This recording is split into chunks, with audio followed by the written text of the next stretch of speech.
March 12, 2015, Mayor and Council Workshop Meeting. Closing.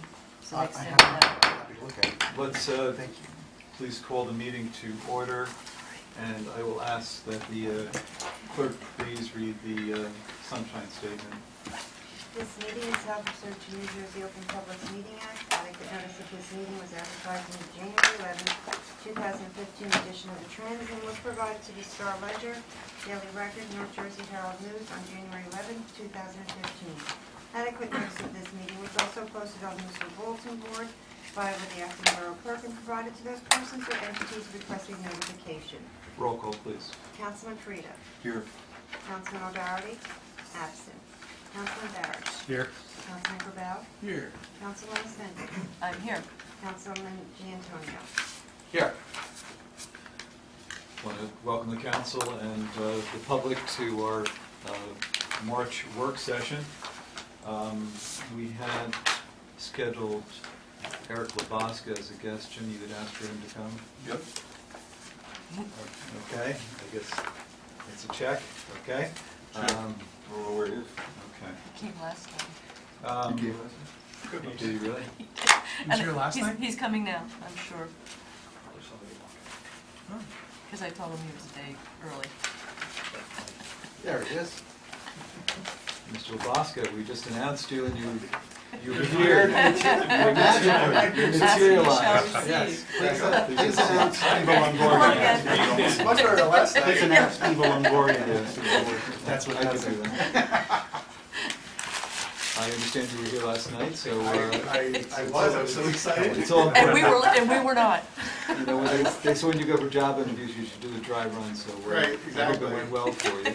I drove up, I saw like no lights from like in here. It's like, oh, maybe go downstairs over here. And then I was lazy and came up the elevator, so. Too funny. Well, I asked Eric to come. Adam and I met with the police a couple weeks ago, and they mentioned that they had some claims that they wanted people to check, and then Adam and I realized we don't really have anyone to check claims, and I remember I talked to Steve, and he mentioned that we were concerned about Eric's price for what he was going to offer us, so I spoke to Eric, and he mentioned some different reasons why his price was where it was at, and I said, well, it'd be great for you to come in and explain to everybody why your price is where it's at. And with that being said, Eric, we have some familiarity with you, but the members of the public sitting behind you do not, so maybe you can just, once again, do a reintroduction. I know that Mr. Giantonio is new to the council since we have dealt with you as well, so maybe you can just talk about your company, and we'll leave the fact that you're a Navy veteran out of the conversation. Getting better, and that's number one. But I am a public sector insurance broker, consultant. Primarily do all public sector work. My name of the company is Franco Benefits. I'm out of Jersey City. And we do a lot of collective bargaining, dealing with unions, dealing with the state health benefits program. And about probably, 5-6 years ago, I was retained by the borough to explore some alternate cost-saving options, which we found. And over the years, I've been heavily involved dealing with collective bargaining, rate renewals, shopping out the programs each and every year, talking to the membership and the library folks, and explaining benefit options and programs that go hand in hand with that. There was a couple of years of heavy collective bargaining where I did a lot of work with the CBA insurance consultant, and so I was doing a lot of work and knowing the ins and outs of some of these CBAs. So I have a good grasp of some history here of what's taken place over the years. And you guys went back to the state health benefits program, and in order to do so, there were some caveats in the contracts that were equal to or better than, and that's why I'm here today. That's good. Great. Thank you, Eric. So now the floor is yours. Mayor and Council, thank you very much for allowing me to come up. It's always a pleasure to see you folks. I enjoyed working with you folks over the years. As we had been discussing the collective bargaining agreements with, I guess specifically the DBA, require some type of due diligence for situations that may fall that benefit descriptions are not equal to or better than. And when we were going through those collective bargaining sessions, I remember in the back, the union came up with the idea of having somebody that could review these claims, somebody that was third party, and HIPAA compliant, so the information wasn't going to be like floating around the borough and everything else, to make an evaluation on these claims to see if there was a valid substantiation of equal to or better than from what the old contract was to what the new contract is now in the state health benefits program. So from back then, it was always part of the negotiations that there would be some type of an expense in going back to the state in order to do so. The borough went back to the state health benefits program, and then I had submitted some information into Donna at the time, and it just kind of fell apart. And so there was a few things that popped up that I had heard from the PBAs, that there was issues or concerns that weren't equal to or better than, and they were waiting for it to get evaluated. I didn't know anything about it. And so that's what spurred on a lot of the conversation. And I put forth a proposal back then. I updated it just with the dates now so this everyone can see what it was that was submitted. There's some extras too. I'm sorry. That's okay. Don't worry about it. Yeah, one more if you still need. Everybody go? Yeah, I'll take one extra if you have it. Thank you. In essence, it's just an agreement letter. There was a fee that's associated with this, but it's not just, even back then when we were doing the collective bargaining, it wasn't it's very difficult to try to do something where you bill an hourly, or, because when a claim comes in, you could touch it for 10 minutes, talk to a provider, they have to get back to you, put it down, you don't pick it up for another day, 5 minutes here, 10 minutes there, 4 hours here, you're comparing contracts. It's just not a matter of taking a look at a benefit summary to this, yes, no, pay or not pay. It's a lot more involved, dealing with whether or not medical necessity was established, why it was denied, what the differentials are, was there a deductible that should have come into play under the old contract. So there's a lot of more examining and drilling down into what's really going on with the claim, and some of the claims may have to be, I may have to reach out to the old provider to find out how the claim sat on their systems, and so that stuff takes time. So I put a fee together, a package together here that was meant to be all-encompassing. I did a lot of services here at the borough that just, whatever's needed, gets done, and that's the mentality. And this fee was basically just that. So just because you go back into the state health benefits program doesn't mean that those things stop, that those needs are no longer there. Whether it's open enrollment meetings, coming out, drafting open enrollment literature, talking to the library folks. You folks are in a state health benefits program, but there's 5, 6, 7 different plan designs being offered there. So even collective bargaining, don't think that your collective bargaining now is done for benefits, because it's not. Your employees would have enrolled in the most expensive plan, the Direct 10 that sits out there. But there's other products available that through collective bargaining, maybe we can limit the plans, or say, okay, this is going to be the base plan, and you want to buy up to the other tiers or the other categories. And that's all done through collective bargaining. So this here was meant to continue services as if nothing's changed a beat. It's well under half of what is the norm. This type of arrangement is pretty standard in the industry when an entity goes back to the state health benefits program. Because there's still needs that are ongoing, whether it's dealing with a claim issue, aside from the collective bargaining issue, but just a claim that maybe the library or somebody else who doesn't have that caveat in their contracts, where the state declined it, they felt they were wrong, it would cover that too. Every single thing that I did previously would continue on. And so that's what this package was really meant to be designed around. To move forward, providing those same services, helping out with annually when the state health benefit program issues the renewal in August or July, getting that information out to you folks, spreadsheeting stuff, doing the budget perspective to show you kind of what that cost impact is to you, make some recommendations during collective bargaining to try to help offset that stuff. So it really was just all encompassing. The fee was $17,400, and again, that's about probably 35 to 40% of the market value of a normal fee that would have been paid by, say, an insurance company. So that in a nutshell kind of encompasses what took place, what the fees comprised of, because I know I had a couple different conversations about the fee and can it be done hourly or case by case basis, and it really can't, because it's just ongoing, and it's, in my opinion, I think it'd be unfair to have that little service to one CBA contract, and other folks that don't have that language, if they need help with dealing with the state benefits program, if they feel uncomfortable about voicing it to maybe the borough in general, to somebody here, they have that outlet, they have that resource, and that's what this agreement would be about. I don't know, hopefully I hit on the main topics.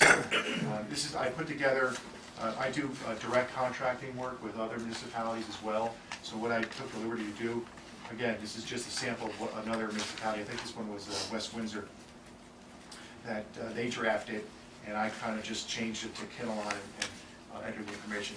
I can send this in Word, any type of modification you'd like to be made to it, that's fine.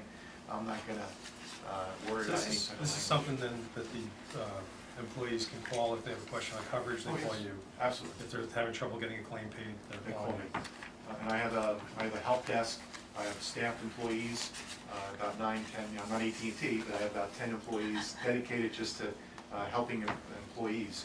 So if they call up, and it's small stuff like they lost their ID card, maybe someone's in transition here or not accessible here, we can get involved and take care of that. When the issue comes up where it's escalated to a claim that they can't get paid, my help desk notifies me, and then I get involved in dealing with the state or the carrier, the provider, whatever it takes to help that member out. And it wouldn't just be limited to one CBA, it's everybody. The CBA contract had a need, but the bigger picture is, let's provide that for everybody, because it'd be a good thing. And what's being done here is nothing new. This is a standard. This takes place all the time in public sector. A public entity goes back into the state, and I see these contracts, these awards go around all the time because I get public notifications, and it's standard, the 17.4. I think the threshold is really like 22 or 21 something now, but I just keep it at the 17. When we negotiated with the police to come out of their contract and go into the state, we made an agreement with them that we would cover any expense that wasn't covered into this new policy. So that's really You need the an most administrator to do that? the most important part, because we can't see what their health reasons are, who's using what, so he would be the Medical person. claims or through the HIPAA. That was why it was never done in-house. Yeah, We needed a third Like if party. someone says, my son's sick and this is the reason it's not covered under this, we don't want to know that, he would have to know that. And we talked about that from day one, when the PBA was considering this initially. They were like, well, how are we going to handle this? And so that was kind of ironed out, in part of the transition, and it just never kind of materialized. But then it popped up. Someone said, hey, wait a minute, this is not right.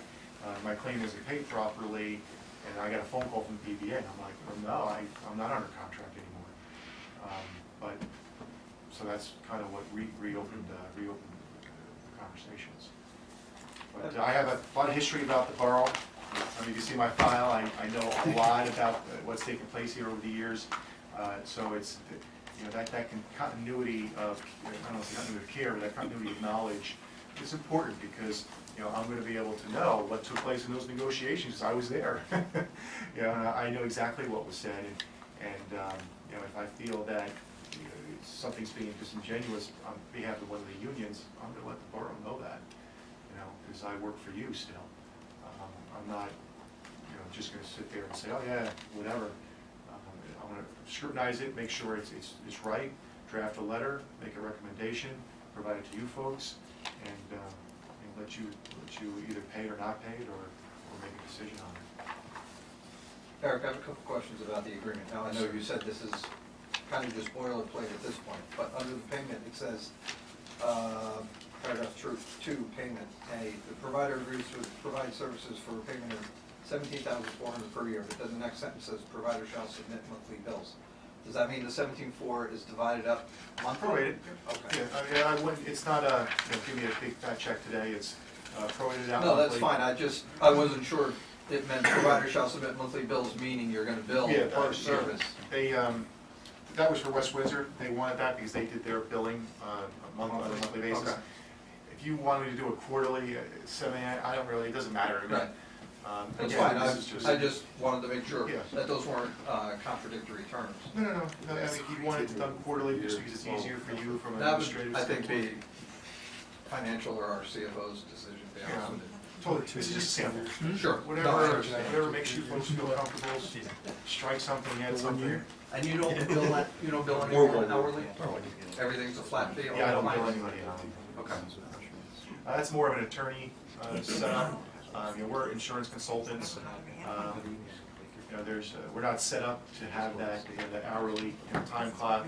Right. And the work that we do, dealing with a claim, literally, I could make a phone call, have a 2-minute conversation and put it down, and I gotta pick it up again several times throughout the day. It may take 2 or 3 weeks. I may have to call several different vendors. I may have to go call the state health benefits program. Right. I have to, once I get something in, if I deal with the state, I have to get the members to sign off on a document. Not so much representing them, but allowing me to talk to the state about their claim. So there's a lot involved in that. I think what's most important is your knowledge of our last contract Yes, with them. yes, that's really important. And when we talked back then, it was like, well, how many do you think we would have of these things? And it could be 1, 2, 3, it could be 20. But it's I wasn't focused on the volume of that as I was that, and put a flat fee out. And just like when I was here under the other terms, as representing a commercial policy, whatever came up, healthcare reform, ACA could pop up something else, I'm here to help out. So we never have to pay more than 17.4? Correct, unless you needed me to park you wanted wellness programs, and if you wanted a car outside with a nurse in there to do BMI checks or something like that. My services are all included. Okay. If the law, like right now, what's really important with the regulation is come January 31st, healthcare reform, ACA, Obamacare, there's a new reporting that has to get done. So I'm not sure how the borough does payroll, whether it's you do it yourself or you use a payroll company. Service. Is it ADP or something like that? It's not happy. But come January 31st of 2016, you have to file information into the government, kind of like a W-2, but this is just for benefits. You have to track for people for the year of 2015 what their benefits were, how much they paid, which plan they were enrolled in. So it's a huge, cumbersome ordeal. Right now I'm making a lot of rounds going around to my clients, educating them on this and saying, listen, if you do your own payroll, we need to really have a major conversation, because the calls that should be taking place now is calling your payroll company. The forms are 1094, 1095, and those are the new forms that are going forward. It's basically another W-2, and it's going to be very, very complicated, and those things have to be filed, handed to all the employees by January 31st of 16.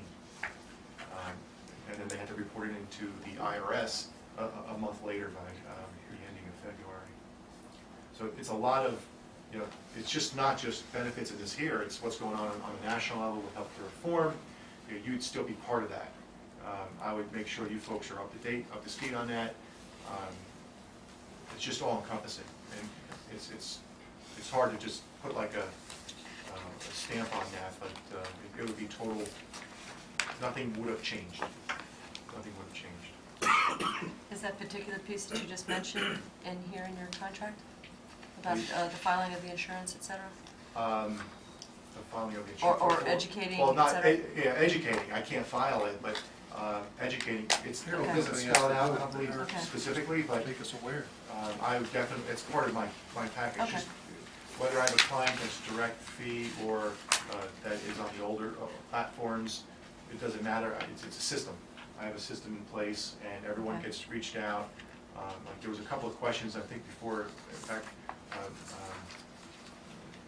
long ago it was, but there was a COBRA concerns, COBRA questions were popping up. So I would still be dealing with that, updating the COBRA vendor with the new rates when the state health issues the rates. So nothing would have changed. Okay. And that's what kind of just puts the structure on that. You've been contacted by a member of the police department, is that how Yes. this started? Correct.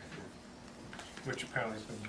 Well, we started a while ago, we brought it up, because this isn't the first time that I've brought this here Right. before, and people just didn't want to go forward with it. I think they were looking at it just as, listen, he's just gonna compare 2 or 3 Right, which is not the claims case, right. for equal to or better than, and that's it. So, but, and then, I'm glad you explained the full scope of what. Yeah, it's pretty detailed, it's pretty in-depth, and it's just all encompassing, knowing the history here, what's taking place here, trying to help you guys weave in and out of the healthcare reform regulations is important, making sure you're in compliance. You don't want to not have known about the filing requirements and all of a sudden, a local borough, not in compliance. Yeah, by the way. When we did go back to the state health benefits plan, we had to do it in conjunction with collective bargaining. And Eric, I gotta say, was very helpful, helping us understand and explain to the unions what the change meant, because none of us are insurance experts, and they wanted to know, and they had their insurance guy, so we had to have our insurance guy as part of our collective bargaining team. That's It's just, you need an attorney, in that case, we also needed an insurance guy. And it's beneficial too to continue that process in collective bargaining, because there's plans in the state that are 25–30% less. So if you can, through a CDA, say, listen, this is going to be your base product, and educate them on that, what that plan is, what it means to them, and get them to agree to that, you're only going to save yourself additional monies. So just to be clear, this is for, I know that the proposal is addressed to the borough, but are you considering the library a separate entity? No, or not at just- all. Not at all. Okay. I wouldn't do that, They're under our Okay, insurance. so and- I'm no. just As long as you're wondering- okay with that. No, well, I just want to understand ultimately what's being proposed, if in fact we're going to. Nothing in here is concrete, this is just a sample, this is, if you wanted to add stuff, subtract stuff, I'm totally okay with it. I would love to re-engage, and get you folks, clean up these a couple of matters you have right away, and then just put you into the cycle of getting you educated on other stuff, and as things pop up throughout the year, come out here for open enrollment, Chapter 78, people are paying a lot of money now for benefits. You may have a portion of your population that wants to go into one of those lower cost programs, but they don't understand it. In Chapter 78, they're it's depending upon their salary, they could be paying over 30% of the premium. So it's good to have those communication and talk to people about all that stuff. Okay, any other questions? I'd like we're going to continue the conversation, I think that's my understanding, but I think I'd like to have the respective council chairs talk to the respective areas within the borough and get a sense that, ultimately it could be a value-added addition to the health care plans, because I think that our employees are concerned. They are in fact required to contribute at levels that they had not previously had to do. So trying to work under the 2% cap, if we can actually assist them, I think there's some value to that. So I appreciate that, absolutely, I appreciate it. I have to ask the public, is it warm in here? Yes. Yes, it is, I cannot. Is it warm in here? I couldn't tell, I got my sweater on. We can, It doesn't work. it doesn't work. We're not trying to warm you out, rather than cold you out, but if you want to crack a window, feel free, okay? Eric, thank you so much. I really appreciate it, thank you, everybody, I really do appreciate it, thank you. All right, good to see you again. Thank you, everybody. Take care. Great to see you. Take care.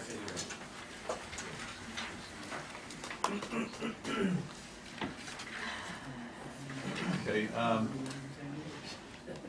next agenda item is my report this evening, and I want to start off by thanking Adam for attending a court of honor.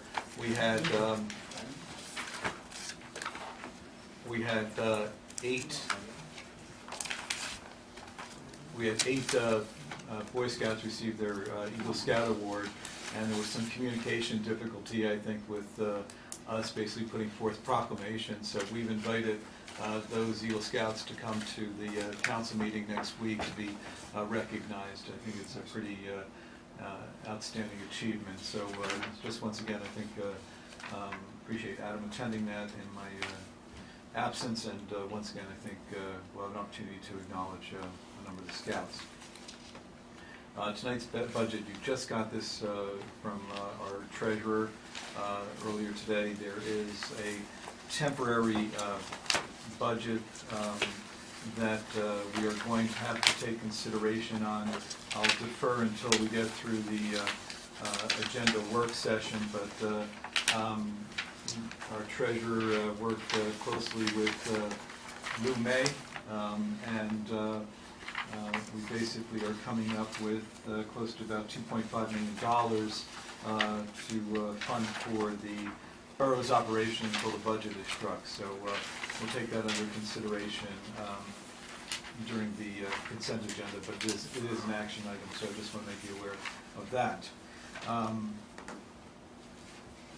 Camelot, Jim, if you just clarify something for me, because I think that I got a little confused. At our last meeting, you'd indicated that we had secured a $10,300 grant from Morris County for Camelot, and I actually signed the application. So I don't know if you were talking about applying for it, because we have not, as far as I know, secured the grant that I think you had reported on last month. So am I missing something? I just want to make sure that Well, according to Olga, she said we secure, we just had to put up the 25% matching funds.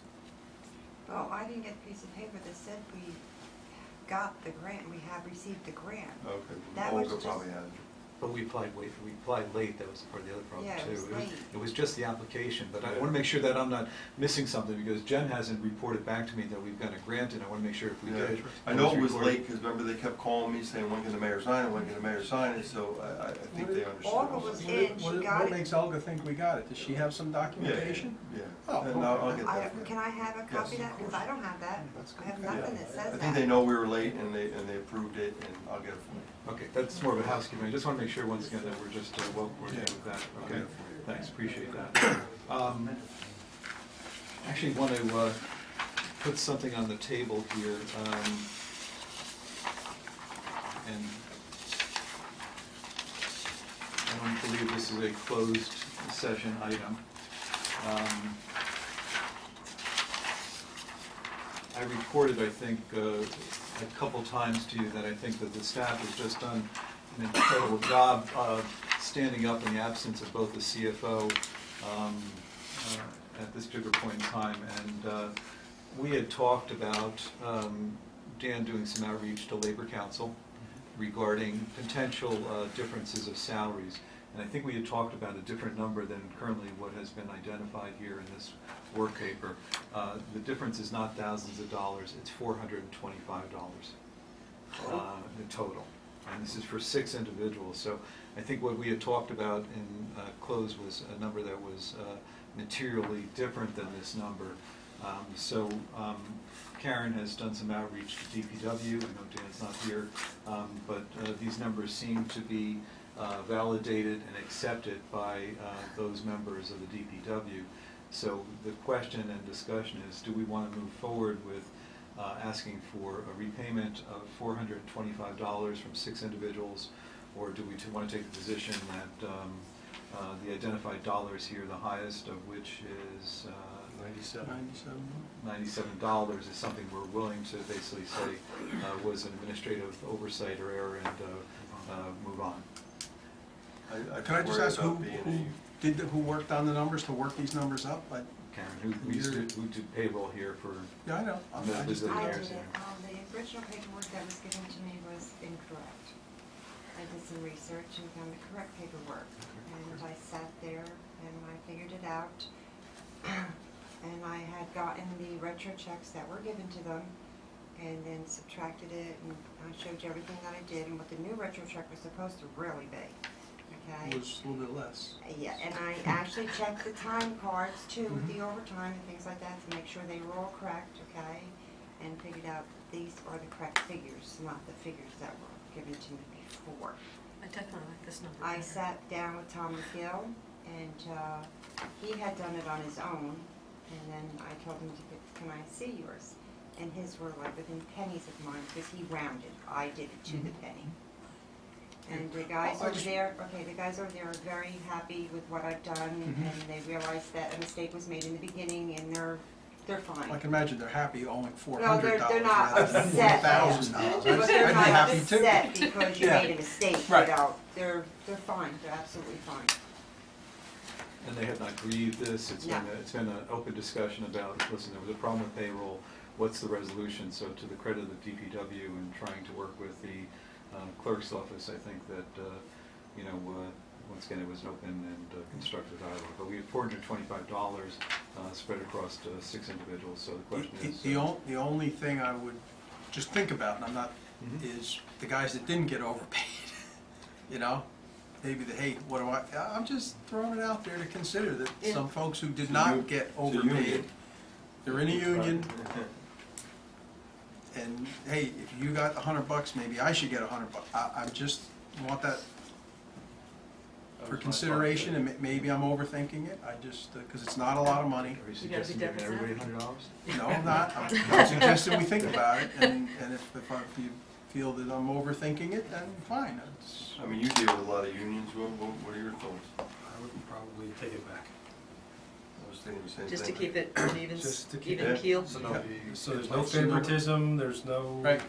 There's no question, there's Somebody no room says, for hey, Joey doubt. Sinowitz got $97. There's I a need reason that. it was a My collective name's- bargaining agreement, they wanted that My name's- agreement, we made that agreement. That was also- That way we're on the up and up. Yeah. Yeah. Like I said, the good news is that we're talking about a number that's materially different than what we Right. thought we were being faced with, which would have led to, I think, a longer protracted conversation with the membership. But That's a nice if the find. will of the council, again, is that we in fact will contact those individuals, and we'd actually talked about spreading this over a 6-month period of time. So if in fact you think that that timeframe should be shortened a That would be little almost bit. $80 a month. we don't know what to do with that. But, as I said, I know people do, and payroll is, and compensation is always a personal issue, but we'll work with the leadership there and keep the DPW chairman involved as well, just to let him know that we will be asking for a return of $425. I thank Karen again for just doing a stellar job with that. Well done. Karen, just out of curiosity, being an old-time auditor, when you saw what was done originally to come up with the bigger number, you were able to see what the error, the person who came up with the bigger number happened to do? I mean, you saw, so it was all clear, it doesn't, not mystery, okay. I just- In your packet, and I think this is under tab 6, Pilgrim Pipeline. This was in the Sunday Star Ledger. Public Service has denied Pilgrim the right to use their right-of-way and easement for the projected project of installing the pipeline from Albany down to the Linden refineries. The article says that ultimately PSE&G may reconsider that position, but without the use of easements, and this affects us directly because we're talking about the stretch along 287, and that is part of the borough, and if in fact you can't use an easement, it changes the dynamic, I think, for Pilgrim in a very big way.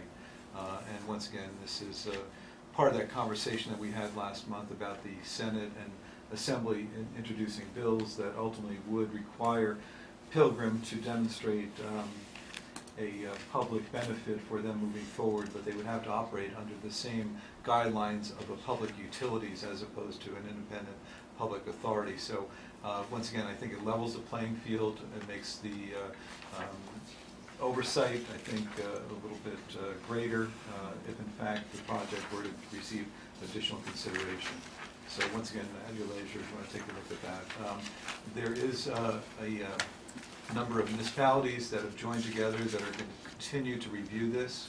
A number of mayors are still proactively looking at how a project could be developed in our municipalities that are affected.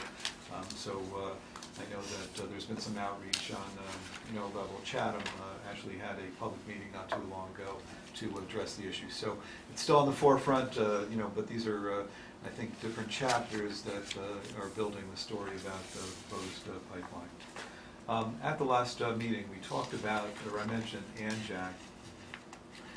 This is the Association of New Jersey Environmental Commissions, and this is a open space report that indicates open space is a good investment, but it makes a financial argument, and interestingly enough, it addresses not only property that is not necessarily in the Highlands area, but property, in fact, that may have other developmental restrictions. A case study involved a project down in the Pinelands, which is just as restrictive, if not more restrictive than the Highlands development. But once again, it does do a case study, and it illustrates that because of the infrastructure cost savings and other savings associated with preserving property, they actually project out, and it's actually a pretty strong argument. There's actually a work paper in here that talks about actually doing a cost analysis, but there's also a long term. It's just not a short term, and it's varied by the type of property. But I think that if you read through this, you'll see that farmland, I think that came out to just about $1.29 for every dollar invested in open space. And the number that had been bandied back and forth a couple of years ago actually ran to over $2 for areas that were a little bit more developed. So once again, just wanted to get back to you. ANJAC is an excellent resource for, once again, presenting, I think, information that may be useful as we make decisions moving forward on any other open space considerations. I did say that we're going to be probably moving from a acquisition phase to a stewardship phase, but once again, it's comprehensive, it's a case study, so it's just not a standalone. So at your leisure, you may want to take some time to read through that. Excuse me for having to hand it out. We did receive a Morris County grant, and this is Pathways, which is, I'm sure everybody knows what that is. $2,839.20. This is really a grant that was put forth with Tom Klein's help as the Kinnelon Borough Historical Commission, and it is for Pathways History for Program brochures, and it runs throughout the county. So once again, as we continue to market ourselves and talk about our history, this really comes into play to offset some of those dollars associated with the Historical Commission's budget for this year. So just once again want to thank Tom, but this came through, I think, in the last day or so, 2 days or so. And it can be used for brochures? Brochures and signage. A couple of years ago, I think Gary had talked about, Maletta had talked about, the Historical Commission signs and some of the things. That came through, I think, the county, not through us directly, but... I think it did. Yeah. I know they've already scheduled their Pathways tour as part of my report as well, but they do quite a nice extensive color brochure with a large poster, and that's what that helps to pay for. So. Frank Cavelli had reached out to me in February and wanted to come in and do the training that he has done for the council in past sessions that actually has some benefit to the JIF premium, and he sent me an email a couple days ago and said, sorry, the late return, not the late response.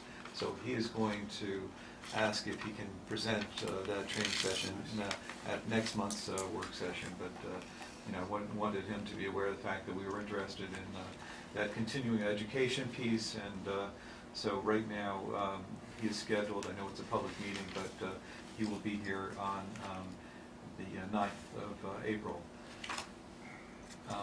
I know, Mark, that you had circulated an email regarding a Facebook policy.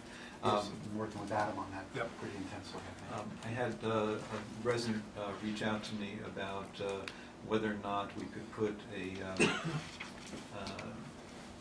box up for suggestions and for complaints and/or for recognition on the website. So just as we continue to evolve on the website development, I said, anything we can do to communicate with the public. The question is, who's going to be the steward of this, and who ultimately is going to be responsible for quick responses, and as we later in. Mark, will do that? Isn't that a plain Yeah, answer? that's I thought I saw that in his contract, actually, just Yeah. signed that last month, so, but as we go into, once again, providing information to the public, I think it's important that we be timely, because I know you're gonna report on telephones, Yes. and interestingly enough, the public had made a great, the public staff here had made a great point with me during my department head meeting. They said, without having computers online and phones working, and are talking specifically about the computers, the public may in fact be doing some outreach, and if in fact they're not getting an answer, they may think that we're just not as responsive or timely as we should be. So it was one of the issues that was raised. I know you're going to continue to have it in your report, but I think the staff, to their credit, very engaged and want to be responsible in responding to the public. So I want to recognize them and thank you, Mark, for doing a little bit of the background on the Facebook policy. You're going to report on the COA. Yes, I Okay. have maybe 5 or 6 things for open, but brief, just enough. Okay. I've talked enough, so that's the end of my report, so we will move now to our council. Mr. Medeo. Yes, Mayor, I've submitted my monthly report in writing, and of course, anybody who has questions about that, either in public or is welcome to call me at any point. I did want to touch on 3 or 4 things that I think are worthy of highlighting here. One of which is the bid documents for the concession stand. We always get to this point in the year and it starts to feel like spring, and we're always thinking about doing them. Through Jim, we've gone back and looked at last year's documents. Those documents have the option of becoming a multi-year document. Now, in order to do that, Mr. Kassar or the company, the entity, would have had to notify us by December 1st of his desire to do it again this year. And then it was mutually acceptable to us, we could extend the term of that contract. Jim suggests, and I certainly agree, that rather than go through the expense of bidding, unless somebody really thinks we should, we don't really ever get any other bidders. It may be useful to try to see if he is interested in extending into this year. Spare the borough the expense of bidding, and it would just be a repeat of last year's terms. Were there any concerns, issues with how the concession was run last year? No, not how it was run, just some things that Melanie was gonna bring up with Greg prior to this year's commitment, so I don't know if she's met with him yet, though. But it's nothing of a concern that you would be reluctant to recommend an extension? Should the extension be made with some modifications that Melanie might have, or is it nothing that's No, significant? I just think, he wanted to do some upgrades to the building, so he brought some equipment in and all this stuff, and now it's just sitting in there. So we wanted it out, and he couldn't get it out because it was winter, and so it was that kind of stuff versus not good service or anything like that. It was. Now, has he posted a bond Last year? So he would have to repost another bond? Right, the terms of the contract would remain the same, so it would include another bond. There's a Everything, 4% increase. I'm sorry, there's an increase. But certainly it might be a better option than rebidding. I'm assuming you're going to reach out to him, Jim, and Well, Melanie.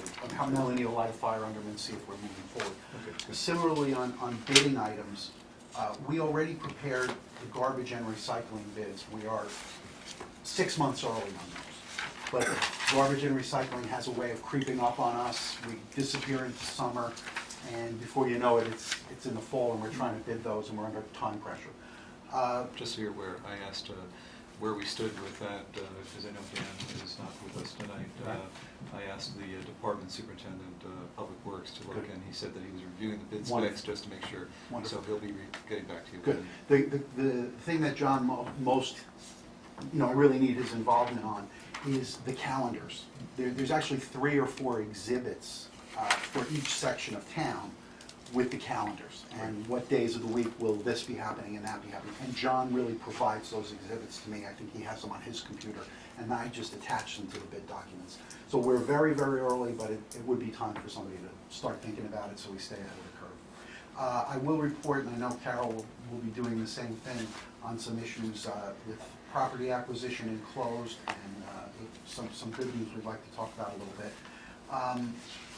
Another purchasing issue is, some time ago, we were presented the option of joining what's called the Keystone Co-op, which is Pennsylvania's purchasing co-op. Those national or regional cooperative contracts or cooperative ability to purchase have now, within the last 3 or 4 years, are allowed under the municipal land use law. The specific area of interest, or the specific item that I think people are talking about this for, is turf. Now, the purchasing through the Keystone Co-op actually requires compliance with a 12-page local finance notice, which I think I sent to all of you. Not that you have to follow it. I'd like you to know what I'm doing when I'm telling you this takes time. There's 12 pages of specific local finance issues that have to be dealt with regard to purchasing in a national or regional co-op. And a big chunk of that is assuring that they comply to the same extent as we would comply with the requirements for proper bidding, et cetera, et cetera, et cetera. They do, and to the best of my knowledge they do, but we're still in the very early stages of that. I checked on the viability of using that kind of co-op with Gordon Ball. Gordon Ball is the attorney down at DCA who is the bidding guy. He's the guy we all go to with questions about bidding. He gives all the lectures on bidding down in Trenton and in Brunswick at the Legal Center. Absolutely no problem with it. He directed me to Dover's attorney, who I spoke to. Dover actually did their purchase a year or 2 through this same mechanism, and the borough attorney in Dover was very, very kind, and he's going to put a document collection to me, set to me. But the initial question that was posed was, can we just join the co-op anyway, and just get the membership form in? I have no objection to that. I don't see any reason why you wouldn't. Before we activate purchases, we should talk about it a little bit. How does that reflect on our QPA? Well, my CC on everything has been to the QPA, because I don't mind doing it, and I think I should be involved in it, but I would love insight from the QPA if Right. they've had that experience in other communities. It's not an area a lot of people have had a lot of experience in, but certainly I would welcome any input and experience. So I asked Karen to forward, which she did. And I also, of course, want to make sure that any time we do anything like this, we're in compliance with our EEOC requirements, that we don't get audited later in EEOC matters. And so there's always a big reminder on that for Karen and I to make sure that we're working on that as well. So those are those issues. COA. It's dominated the newspaper for the last couple of days. I circulated to everyone the opinion, which is a 50-something page opinion, a brief syllabus of the opinion, a brief memo from Ed Buzak, who argued the case down at COA and represents several towns in the matter. Ed happens to be, I'm the planning board attorney in Upper Saddle River. Ed is our special counsel for COA matters, so I deal with him very closely on this issue. In fact, I was with him in Upper Saddle River last night talking about this issue. And then a copy of the order, which is in a little bit of a different font. And we've all got all of them. The order really lays out what we have to do. There is a period of 90 days where we do nothing. Then there is a period for 1 month where those of us who have submitted round 3 applications, which we have back in 2007, 2008, that application has been pending for round 3 certification. It has been pending but not acted on.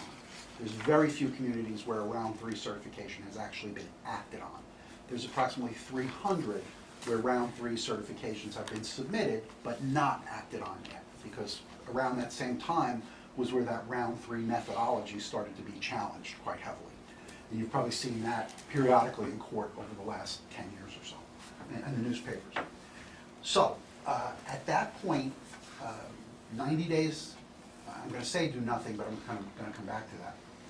And then 30 days to file what's called a declaratory judgment action to declare that the round 3 documents we've submitted are in fact satisfactory and that we should be awarded that repose from a builder's remedy. We should be deemed in compliance. Now, what's happening with all of these towns, and I'm in with Joe Burgess, our planner, in at least 2 towns. I'm with another planner in 2 or 3 towns. All the planners are essentially going to get together and do their own memos of what has to be done to bring these plans into compliance. Because one of the issues, and it will require some changes, is we're applying for round 3 certification, but the round 3 methodology upon which our documents were based may not still be the yardstick. In fact, the yardstick is likely to be the round 2 methodology. So planners are going to have to go back and look at that. We're going to have to revise documents, all of which should start next month, in my mind. That will give us 2 months to do that, get involved in it, before we reach that period where we have to file the declaratory judgment action. It's also very likely that either the league or the municipal attorneys, we're going to all come up with a relatively uniform declaratory judgment action. It doesn't make sense in 300 towns spread across 15 counties if every attorney freehands his own declaratory judgment complaint. It would be impossible for judges to keep up with it. I mean, this is a tremendous amount of work thrown into the court. So that's got to be done. I ask all of you to at least read the little synopsises I send. Anybody who'd like to read the opinions, you're of course welcome to do it. I'll continue to send those. I'll continue to send the statements from planners. And again, I get them from 5 or 6 different towns, so I'll send them all out to you. And I'll get the lawyers' memos from 5 or 6 different towns, get them out to you. But there's a lot to think about and a lot to do. Consistent with that, I was speaking with Joe Burgess last night. Joe Burgess is undertaking now the master plan reexamination. So that should be near finished, he hopes, and I hope, and some of the planning board hopes. Remember, it's not a new master plan, and there may be some questions about it that are beyond the scope of a re-exam, but it doesn't matter. We're trying to get you everything you need on that. Joe hopefully will conclude that, and then he really will be needed in order to do any revisions to our submission documents so that everything complies and that we can hit that 90-day window and that brief 30-day period of time for us to file our declaratory judgment actions, okay? So there's a lot of exciting stuff going on COA. It hasn't, I don't think it's really digested through. I mean, we all got this 2 days ago, and Joe Burgess told me yesterday he spent every minute on the phone talking to municipal representatives, mayors, planning board chairmen who are all, ready to jump over it. But Joe thinks it's a manageable problem and we'll deal with it. Mark, I'm to believe that you're the one that's following all the COA, Yes. looking at the regulations. Yes. Now, as we go telling along, us. if there's a point where I believe we should engage special counsel or we get Correct. challenged, that may be a time to think about that. Right. Right now, we have 3 months and a 30-day window. Right. Follow your But declaratory you're in judgment. complete control of that, we don't have anything to worry about. Not a problem with that. And I'll be doing that with at least a few different towns. Depending on what town it is and how it is challenged, if it is challenged, now, I don't know how likely a challenge is here because we have very limited opportunities for development based upon Highlands and some other issues. But we'll keep moving on that and I'll keep you informed every month of everything that comes in, okay? And I've already told Joe Burgess that because we have planned conformance under the Highlands and it's been approved, the conformance plan is, we have builder remedy protections under that as well. Good. But this is a second layering, and COA was not the governor's favorite. He actually tried Correct. to dissolve it a couple of years ago. That's and right. the court said, not so fast, Governor. You may not like it, but Right. you don't write the laws, we do, and Yes. or I'm sorry, we act on the laws that are basically passed by the legislative body. So The opinion it's is here. full of expressions of the court, making sure people understand that this is something that's gonna be done. If the legislature and the executive are gridlocked in getting it done, then we'll take 300 substantive certification applications spread over 15 counties, and we'll do it. That really seemed to be the court's approach to the problem. We will see what happens when 15 assignment judges get those 300 cases and somehow have to filter them into their already tremendous workload. But under, as historical background, under the second round, we basically were compliant and had basically fulfilled our affordable units. But the third round calculation with an economic growth factor, because Kinnelon's growing by leaps and bounds, we all know that, with tons of businesses coming in, there actually was a unit calculation imposed on the borough because of that economic third round indicator or addition. So, but I think that last time we looked at this, been a couple of years, our obligation even under that recalculation was not terrible. It was a manageable number. And Joe will relook at it and figure out how to meet it. And remember, we have to submit the plan. We don't have to build any houses in the next 6 months, but we have to submit a plan, and it has to be realistic, and it'll be reviewed by the court. That's all I have as far as overviews or public mayor. Thank you for the time. Okay. We will follow up and close. Council committee reports, Councilman Frida, Recreation. Thank you. Recreation, basketball is dwindling down. I think tonight is another championship game. And I think by the end of the middle of next week, basketball should be over. Did very well this year. The March Madness kind of turned into a great program for the kids. It built the excitement up. I went last night to the championship of the 3rd and 4th graders. It was 13-12. It was a high-scoring game, but you know, the one team pulled it out 13-12. It was Michigan State was the champion in Kinnelon. So, you know, unfortunately at that age there was a lot of crying on the losing side, and but she had real nice trophies and you know, some ribbons for the second place team. So that went very well last night. The custodian staff at the Board of Ed has been amazing this year, really helping us out, and just always being there and making sure everything was open at all the time. Wrestling, you right? I'm not going anywhere. Oh, okay. Wrestling, a very successful season this year. 15 district medals, 4 regional medals, an invitation to the state championship, so that's good. Boys and girls lacrosse has begun practice. Right now they're traveling to Fairleigh Dickinson in Florham Park to utilize their turf fields. And we're hoping to get on to Morris County Park Commission turf fields later this month when the turf is clear of snow.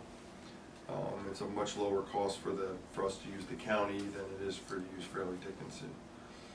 Baseball and softball, as soon as basketball is over, they're going to be moving inside into the gyms.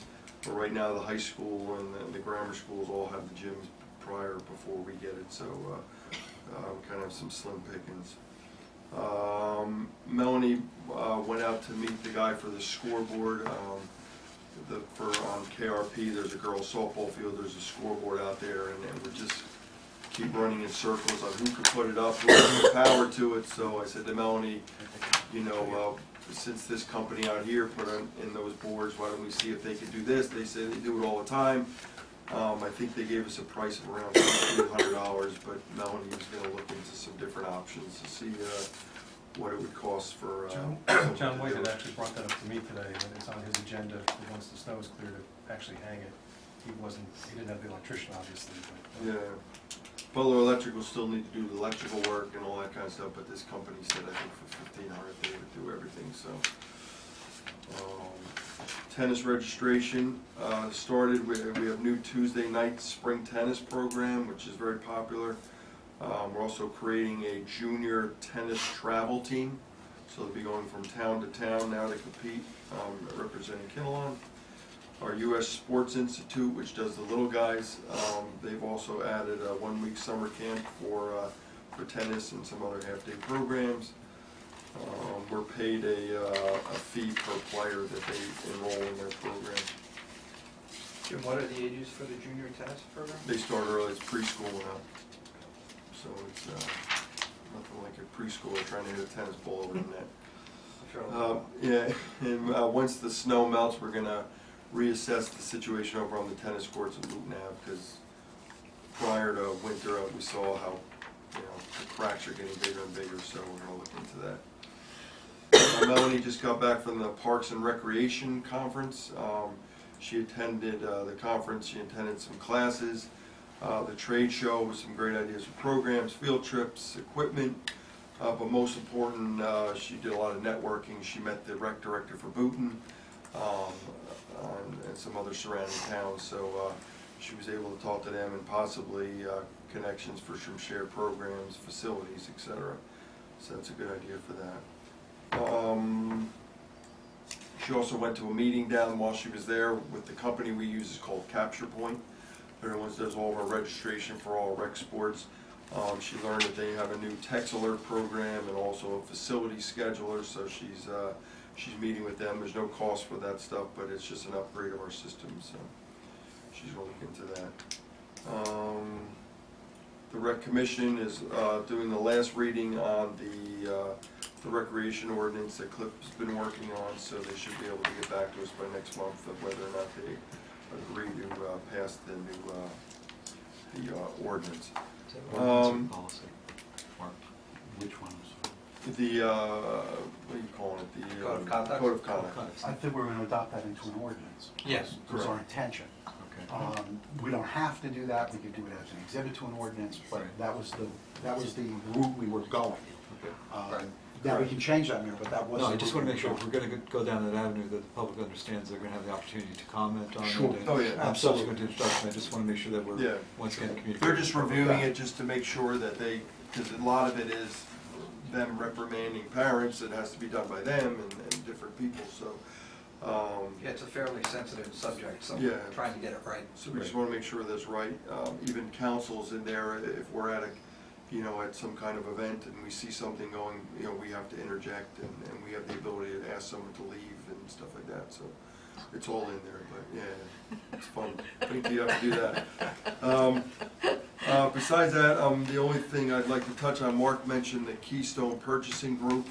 I think we should at least, I don't know if we need to put a resolution or whatever, just to have someone fill out that We should application. probably add a resolution to next week authorizing the signing of the application. There's no cost to it, we don't have to With the purchase caveat- anything. With the caveat, I want to hear back from the qualified purchasing agent, Sure. just to make Oh, sure. yeah, Yeah. of course. Okay. Yesterday- Go ahead. No, I was just going to say, if the QPA doesn't have any issues, then we can move forward with the resolution to, Yesterday I was at a budgeting procurement ethics class down in Trenton, and they did point out that these things are becoming very popular, the national state ones, and they said just make sure, not only is there sometimes the upfront fees to be able to be part of it, but there's usually a 2 to 4% built-in fee that goes back to the co-op from the vendor. So just know what you're getting into with that if you go separately through your own co-ops or directly, that there's Right. kickbacks going on. I mean, we might want to go out to bid for the turf if it's approved, and at that point, it just doesn't matter that we're in this group, it doesn't hold In us fact, to it was the buying from procurement them. guy from the state, I think it was Gordon Ball. Yeah, he gives all those lectures, Yeah, so, I mean, it can't hurt, I don't know what other products they have in there, so it might be something we can at least compare prices if we buy police cars or. There was an article that was in, I'm not sure if it was the last Municipalities magazine, or was it on the NJSLOM website that discussed just that turf through co-ops, and they said because it's construction oriented, you need to contract with different vendors under different circumstances, and grading and all that particular article, I wish I could think of where. That's okay, because I had this discussion with Gordon Ball, he probably wrote it. Okay. You certainly have to bid all of the site work. All the site work is construction, it's not the purchase of a good from a vendor. Right. All the site work has to be, plans drawn by our engineer based upon specs provided from the turf company, how much underlayment, how there's the drainage work, how does the padding, packing, all that other stuff.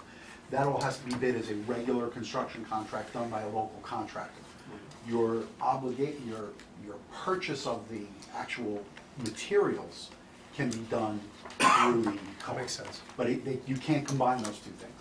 So I think that's what we Yes, probably. that sounds right. Which I don't know if there's a fee, we could find that out from our purchasing agent, but even if there is a minimal fee, I mean, there's a fee to go out to bid and all that other stuff. Absolutely, it was just At the end of the day, if it's cheaper Yeah. and it's Right. legal, But we might find out that it's cheaper for us to go out to bid, so we Right. might just go out to bid. But I just think it's a no-brainer for now, even if you want to compare future car purchases or. Yeah, if it's free to anything join, like it's that. worth looking at. I'm just saying, that was, Right, right. at least have to watch out for that. Camelot, we had our meeting. This year in Camelot, I think the focus is, you know, of course, drug and alcohol and stuff like that for children to make the right choices. But I think we might start touching a little bit more on technology and self-esteem and all things that are happening right now with kids with their cell phones. And so we're reaching out to like AT&T to see what they can do, anything about texting or repercussions of what kids are doing these days with their phones. And so we're trying to look into a whole, you know, I guess a program to teach kids, you know, texting and driving is bad, you know, just different things that how dangerous technology is. It's a new addiction. Yeah, it is, and you know, I know someone up in Sparta that is now going into, she's addicted to Facebook. And there's actually a group she's going to meet because she's got 5 different personalities on Facebooks, and she's addicted to Facebook, so she's actually sits. Sounds like more of an addiction to other things. as Yeah, well. yeah, it might be. I don't know. It's you know, but when we're looking at things, I know you see most kids now, they can't put their cell phones down. You know, and that might be something we need to you know, work on and start bringing out to them a little bit more. And but of course, you don't ever want to forget about drugs and alcohol because they're a big component.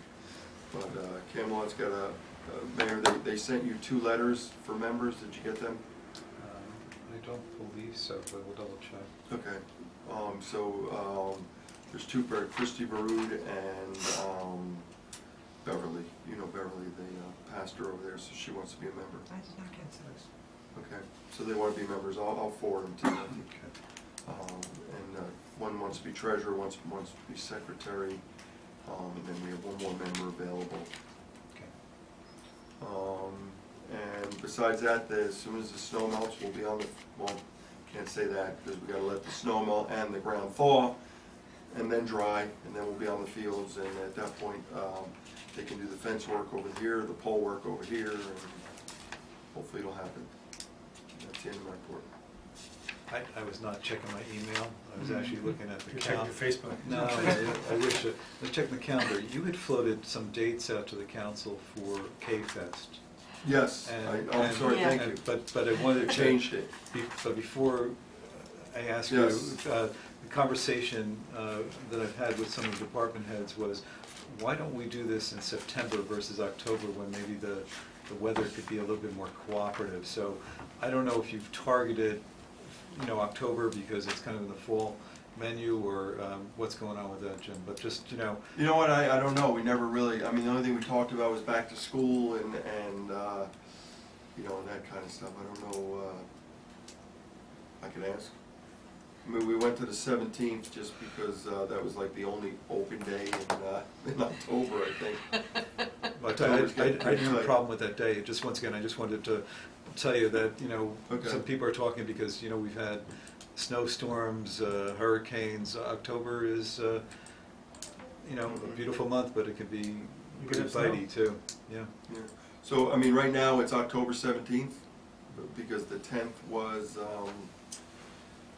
the Townwide garage. townwide garage sale. It's also the Pancake breakfast the next Pathways day. tour. Yeah. Right, Pathways Tour, and then which they might wanna, you know, they liked when we had our, Well, Townwide garage sale brings people past it people too, too, so. yeah, well, probably more people.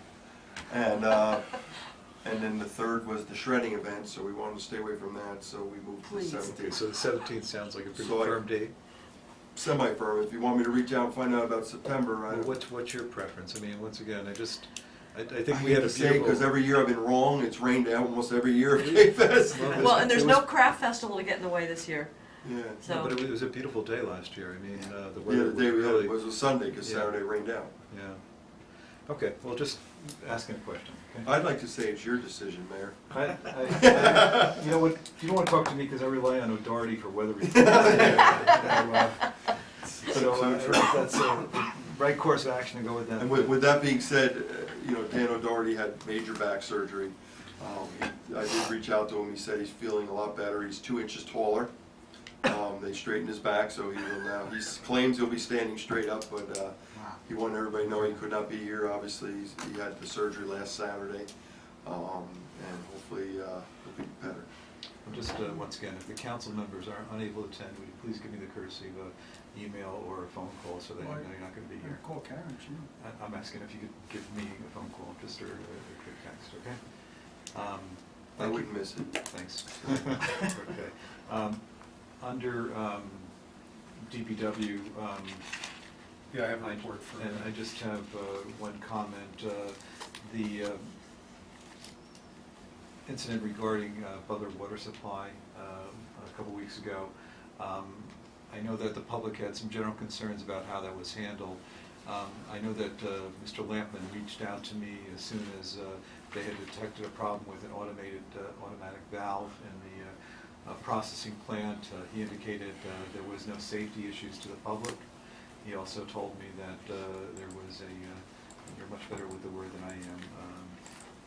Turbidity, you're talking? Turbidity issue, meaning that the water was cloudy. So they were waiting for DEP to give them direction. And I know there was a delay, but I heard rumors to the effect that the delay was related to somebody not being available because it happened at the end of the workday. I was not told that, and I know that you and I were in a meeting the next morning. As soon as that text came across that they had made a determination, and Mr. Lampman sent me a text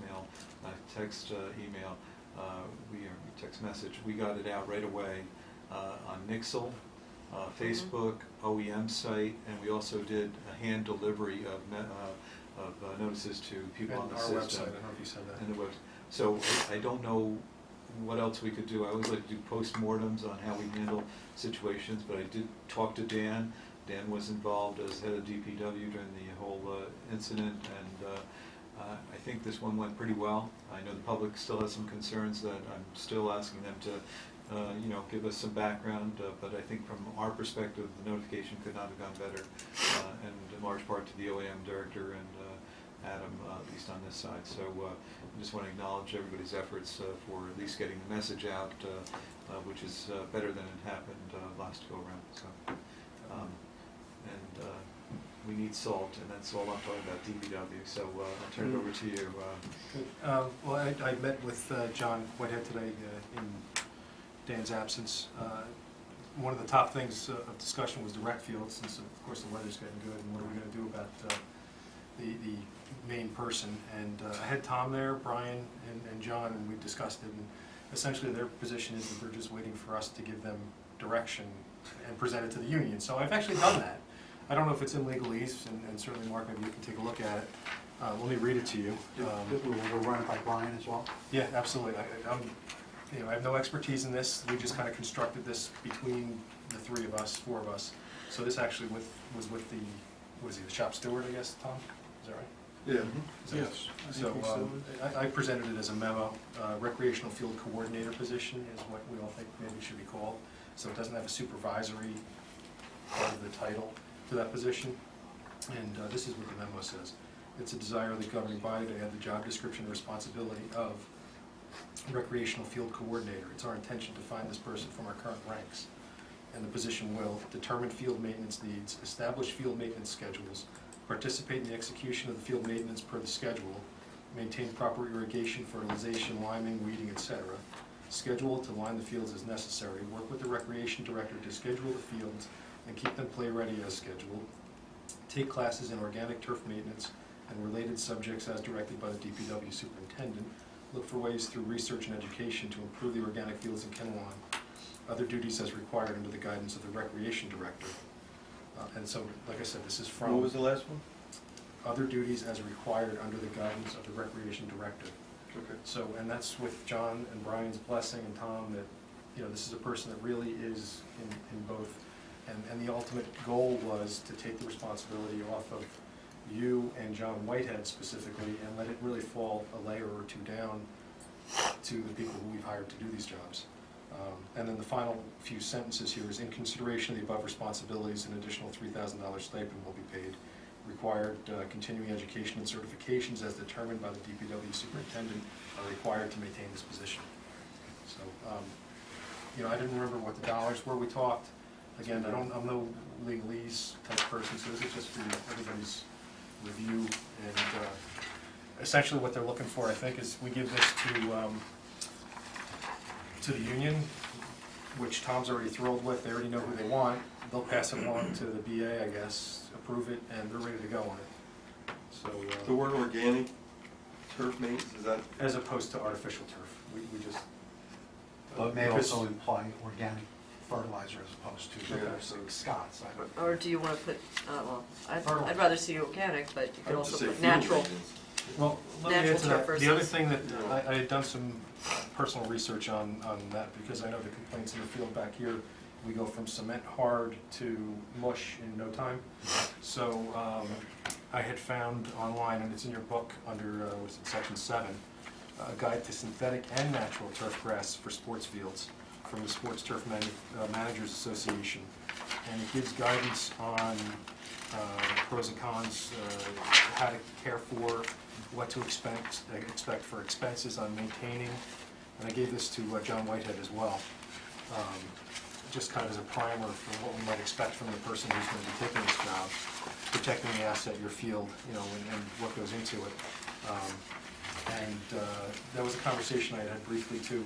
It kind of ties in all this stuff. This article with the conversation I had with Melanie at the League of Municipalities conference.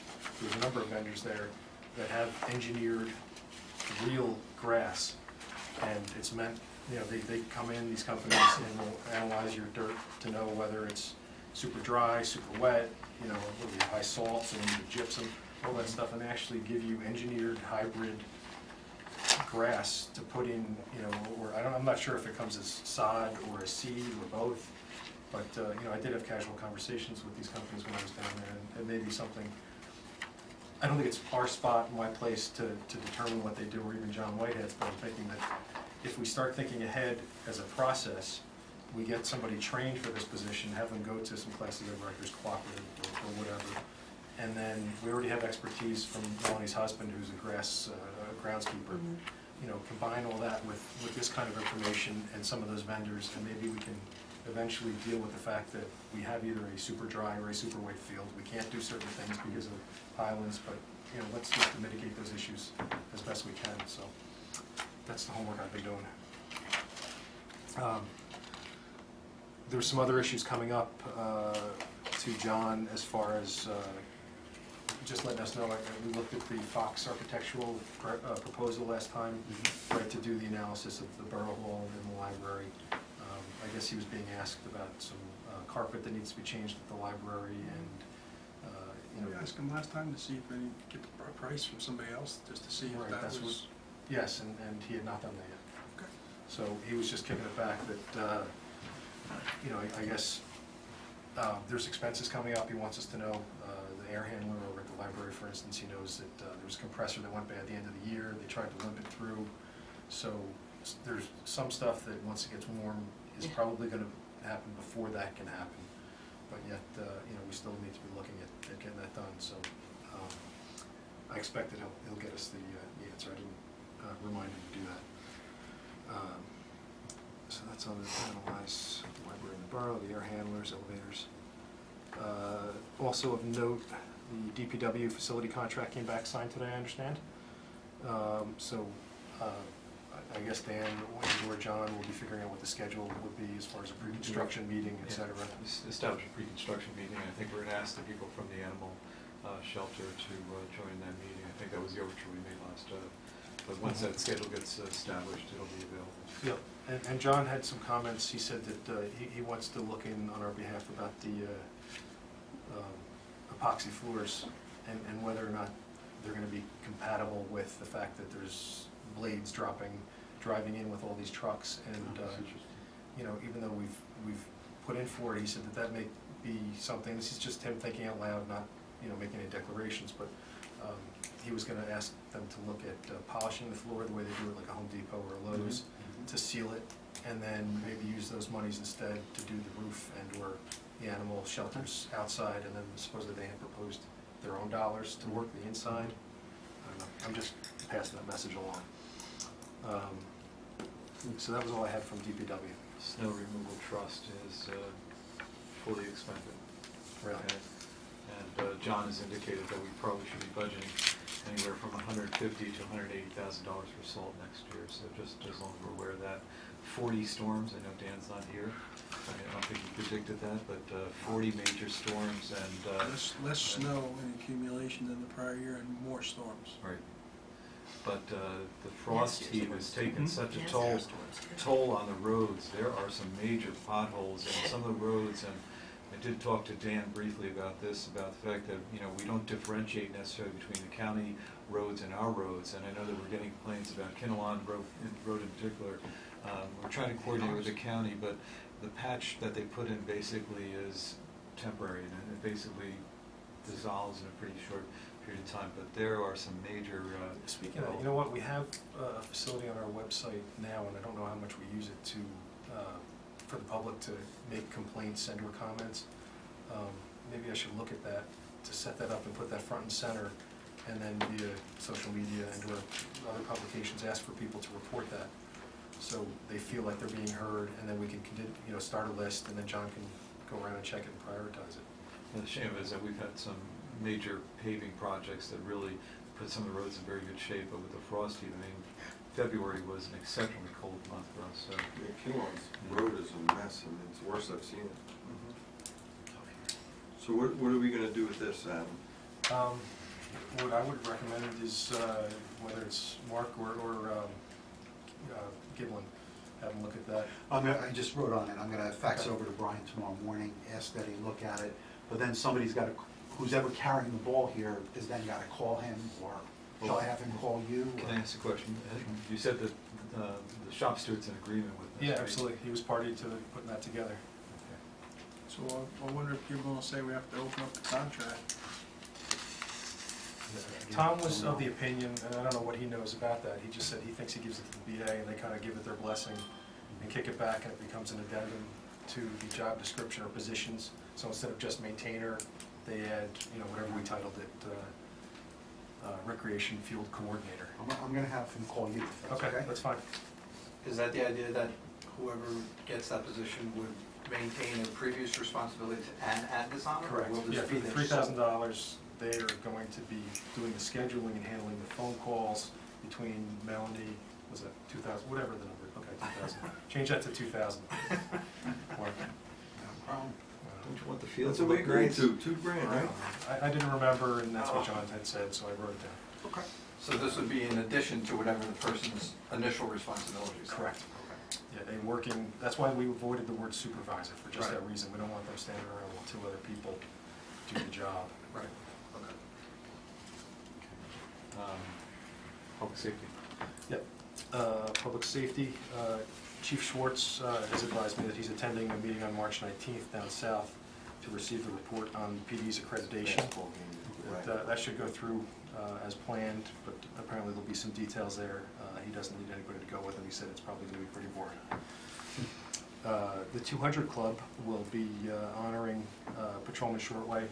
He was nominated for an Award of Valor, so that's on April 30th. If anybody's interested, I'll be attending. If the mayor's going to be attending, I can certainly add somebody to our table if needed. Where will that be?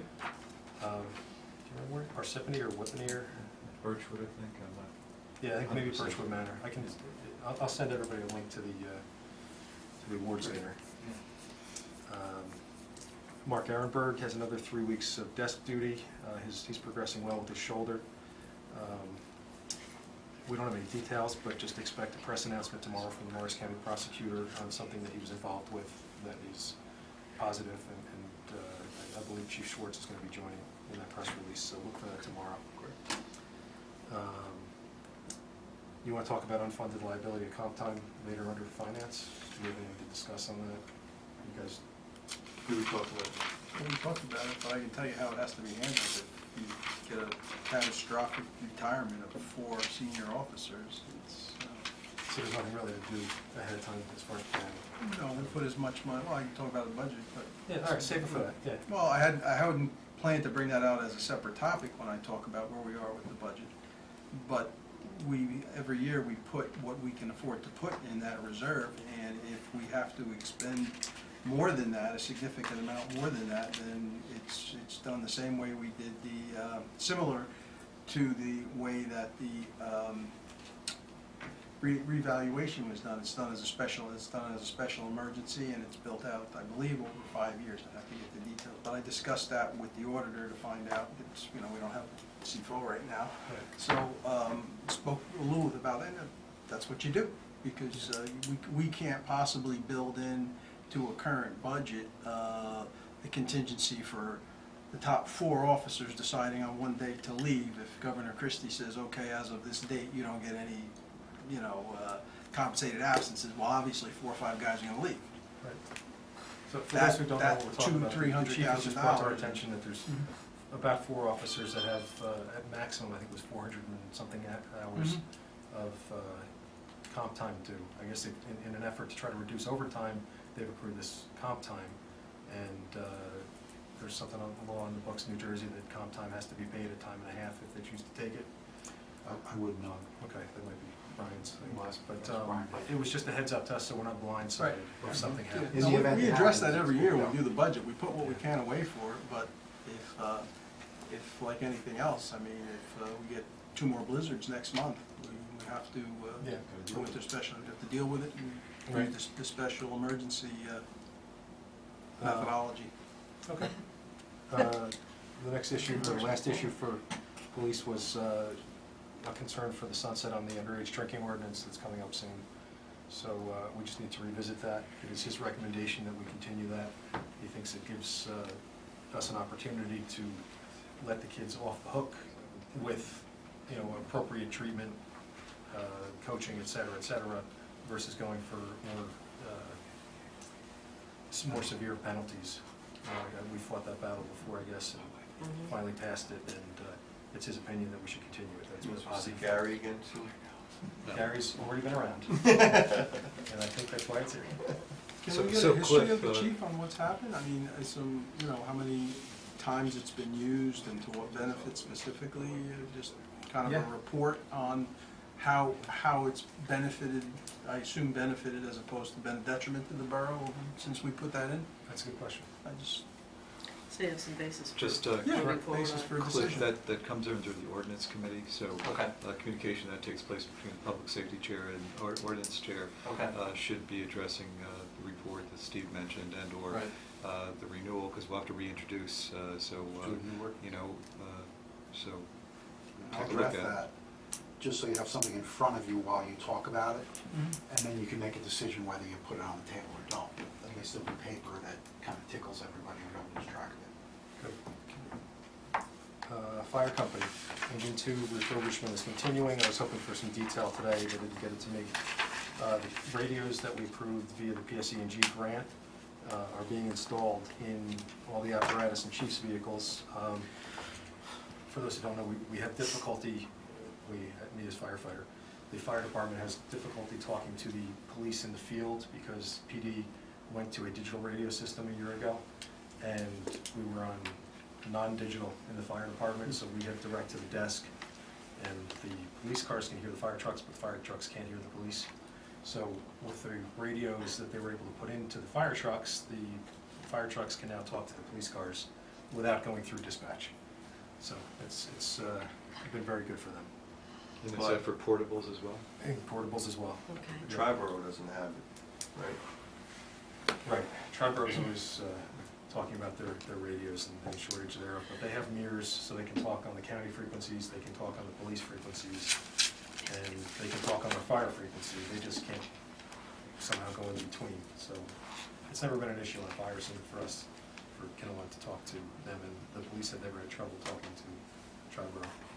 I think it's a matter of proliferation of equipment and the fact that you need different radios for different things. And a lot of that came down because of the federal laws, FAA, FCC guidelines on narrow banding, which I don't know all the details of. I'm no specialist on radios, but narrowbanding created this thing where you need all these special radios to use tiny little slivers of the frequency.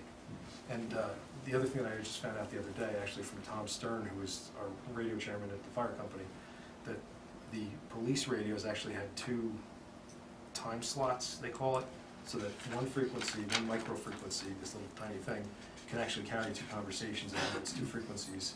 So they're using that as a 3rd frequency that is already licensed, and they're going to use that as another way to talk, I think, between police cars without actually talking on the police frequency. But, all I know is a lot of good things are coming, is what I'm told. Reminder that the Pancake Breakfast is Palm Sunday, March 29th. And they responded to 17 alarms in February. Majority of them were carbon monoxide. A number of smell of gas or propane, a lot of that because of the frost heat is breaking pipes, and PSAG often ends up responding with them.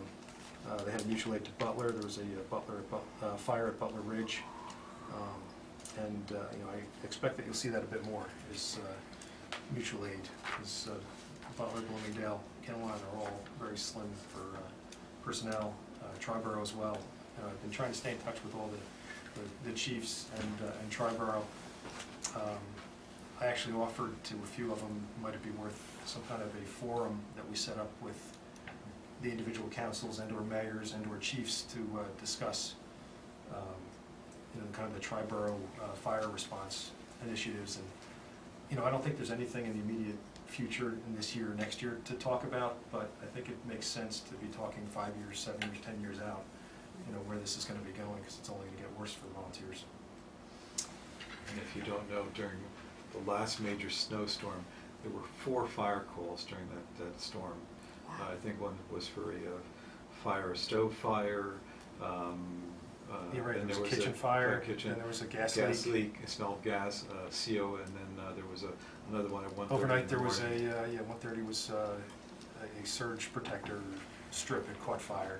The homeowner had put out, but wanted the fire company there to just double check it. You're right. But and there was about a half a dozen people that responded to each of those calls throughout the day. Right, but imagine driving a fire engine in snow conditions. It can't be a good thing.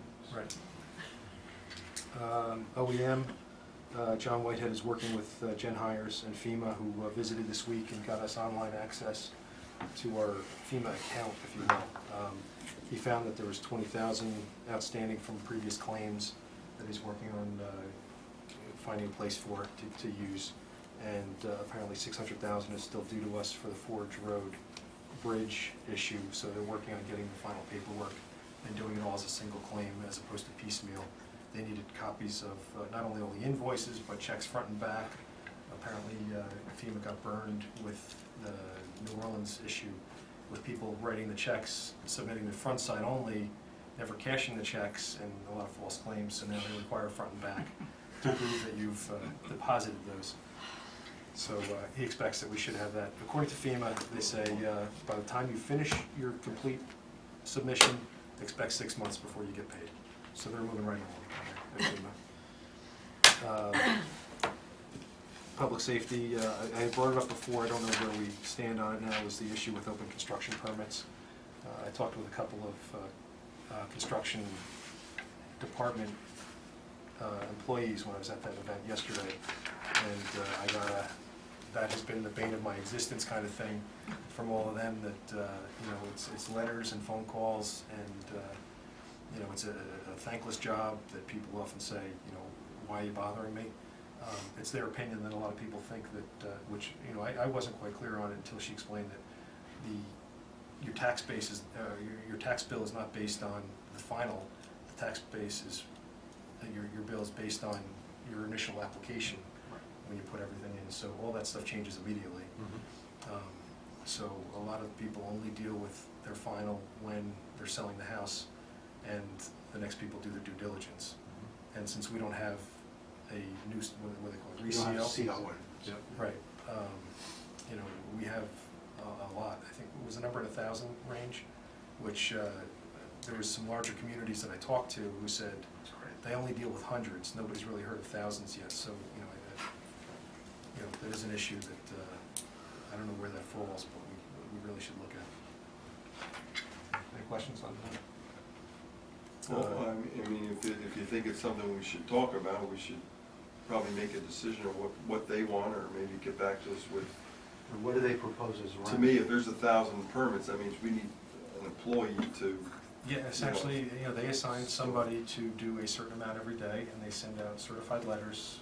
This is just one of the towns. They send out certified letters twice within, I don't remember what the period I was. think we have to coordinate with our building inspector. I think it probably makes sense maybe to bring him back to a council meeting to talk about the mechanics of trying to address this, because what's we the know it's an advantage, issue what's and the cost. advantages and. And obviously other people are going with it, so why reinvent the wheel if there's a way to do it? Right, but I just think if we're faced with that magnitude of multiple outstanding permits, we want to make sure that they're not bombarded with just not getting done. Yeah. If there's a slew, if they're going to be an approach that'll work from their perspective Right. as far as re-inspections. Okay, so is that something Karen can Karen, reach out and yeah, schedule them? We can reach out to. Lefty? Reach with your left hand, Karen. I'm writing it down. It's starting to hurt. Okay, so that's it for public safety. On technology, let me go down this because it was pretty comprehensive. I made that note to a couple of our technology committee. So I talked to Sean from Zaffer on the phone situation, because the phone people, the way we contracted the phone was for the actual phones and the software to make them all connect, which is all internet-based, VoIP, voice over IP. Did you get to review that, Carol? Was that Jim? I know I was talking with Jim about it. and I'll say Only- yes, only I'll when say we- yes, but it's like reading a phone book to me. Exactly, it's, well, even I felt the same way, is that it's, all it basically says, this is, we're gonna provide the phones, we're gonna provide the software, and the rest is on you, and if we need hardware, we're gonna bill you for it. So it was gonna ride on the existing wiring, it's gonna ride on the existing network infrastructure. We're all familiar with the situation with their infrastructure, it's barely holding on. So, just Friday, Zaffer had a company in to check the wiring, they walked around with, I think, Jen Stillman, maybe Karen, to figure out where we specifically need wires showing up. Something that our IT people, they were concerned that they were not brought in to begin with the phone company. The phone company should have thought to ask. So, one, we may not be wired properly for gigabit Ethernet, because it was, 10 years ago, 12 years ago for the building. The phones are 10/100. Think of that in the range of 10/100 or 1,000, which is gigabit, so 1/10 of the speed. So now we're gonna be putting in the required servers that are up to date and current, not functionally obsolete, that can run on this gigabit Ethernet. And the phones are proposed to go between the wall and the computer so that we can use the software that was part of the bid spec. The phones are 10/100, so you have this bottleneck of 10/100 in between a switch and a server doing 1,000 and an ultimate computer doing 1,000. So it is, while we would give back the fact that we would not have that software on the computers to, pop a caller ID or allow for a transfer, it's the opinion of the computer company that we run separate wires, so that we have a wire for a phone and a wire for a computer, so that the computers can do what we paid for and will go much, much faster than they do now. There was another issue whereby it was in the bid spec that the borough and the police had to have separate networks. However, the way the phone company has designed it, they essentially bridge the networks because they're using the same jacks for every phone. So there was no way to actually make a separate network, even though they claim that the phones don't talk computer, so they wouldn't interfere. The fact is, according to Zaffer, that it is a security breach to have these networks bridged. So, it's stuff that starts going, I'm pretty techie, but it starts going over my head. So I have been using Zaffer as my kind of sounding board and repeating back to him in English what he seems to tell me. So what it sounds like is we need to add probably about 26 nodes or wires, jacks to the building. Then we would need to upgrade our switches, which go back to the original installation of the building, of which there happens to be no extra ports on. We've maxed it out. So the phone company had planned on plugging in their server to our network without knowing that there was not a place to plug into. So that comes back to, the proposals that we had before that we looked at are still pretty much intact. Police still will end up needing their servers because they can't go into the cloud at all. We will need our server for admins and regular business. We will need our server for email at this point in-house because at 50 email addresses in order to include all of our committees and have them Oprah and the one compliant, OPMO compliant. We're best to go in-house with that now instead of paying $7 a month times 50, $350 a month in perpetuity to maintain all these documents. So on top of that will be a proposal for a new switch. The phone company wanted the computer, and I'm sorry for boring everybody, but I want to be clear on this.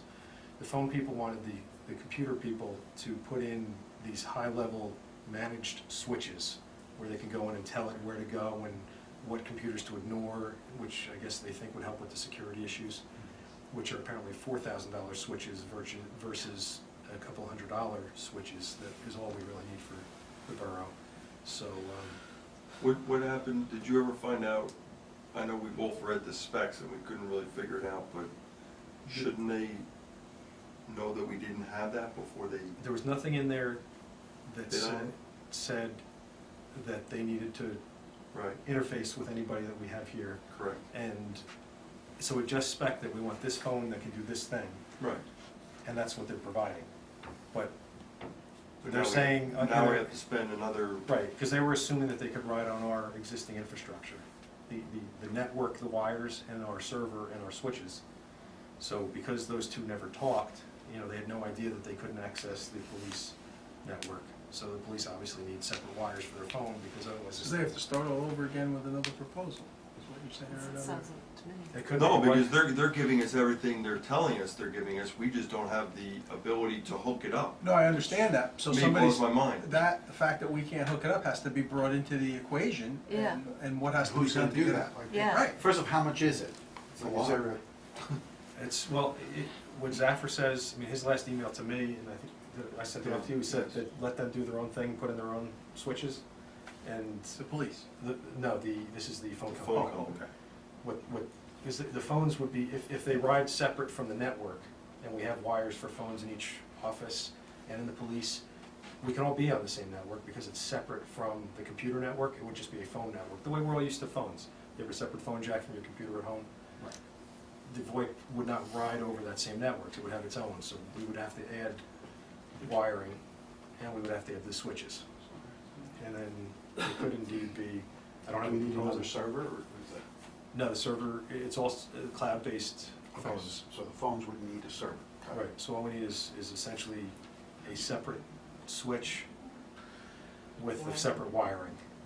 And I thought we originally just were getting a phone system with something downstairs that knows what lines to go to, where to transfer things. Like you buy for your But office. Yeah, exactly, what I have in Well, my I think that's what office. you're ending up getting. No, we're not. No, I mean, but if you tech- separate it from the computer system, that's Right. what you're gonna get, right? No, If I still, understand. it's essentially a separate internet network.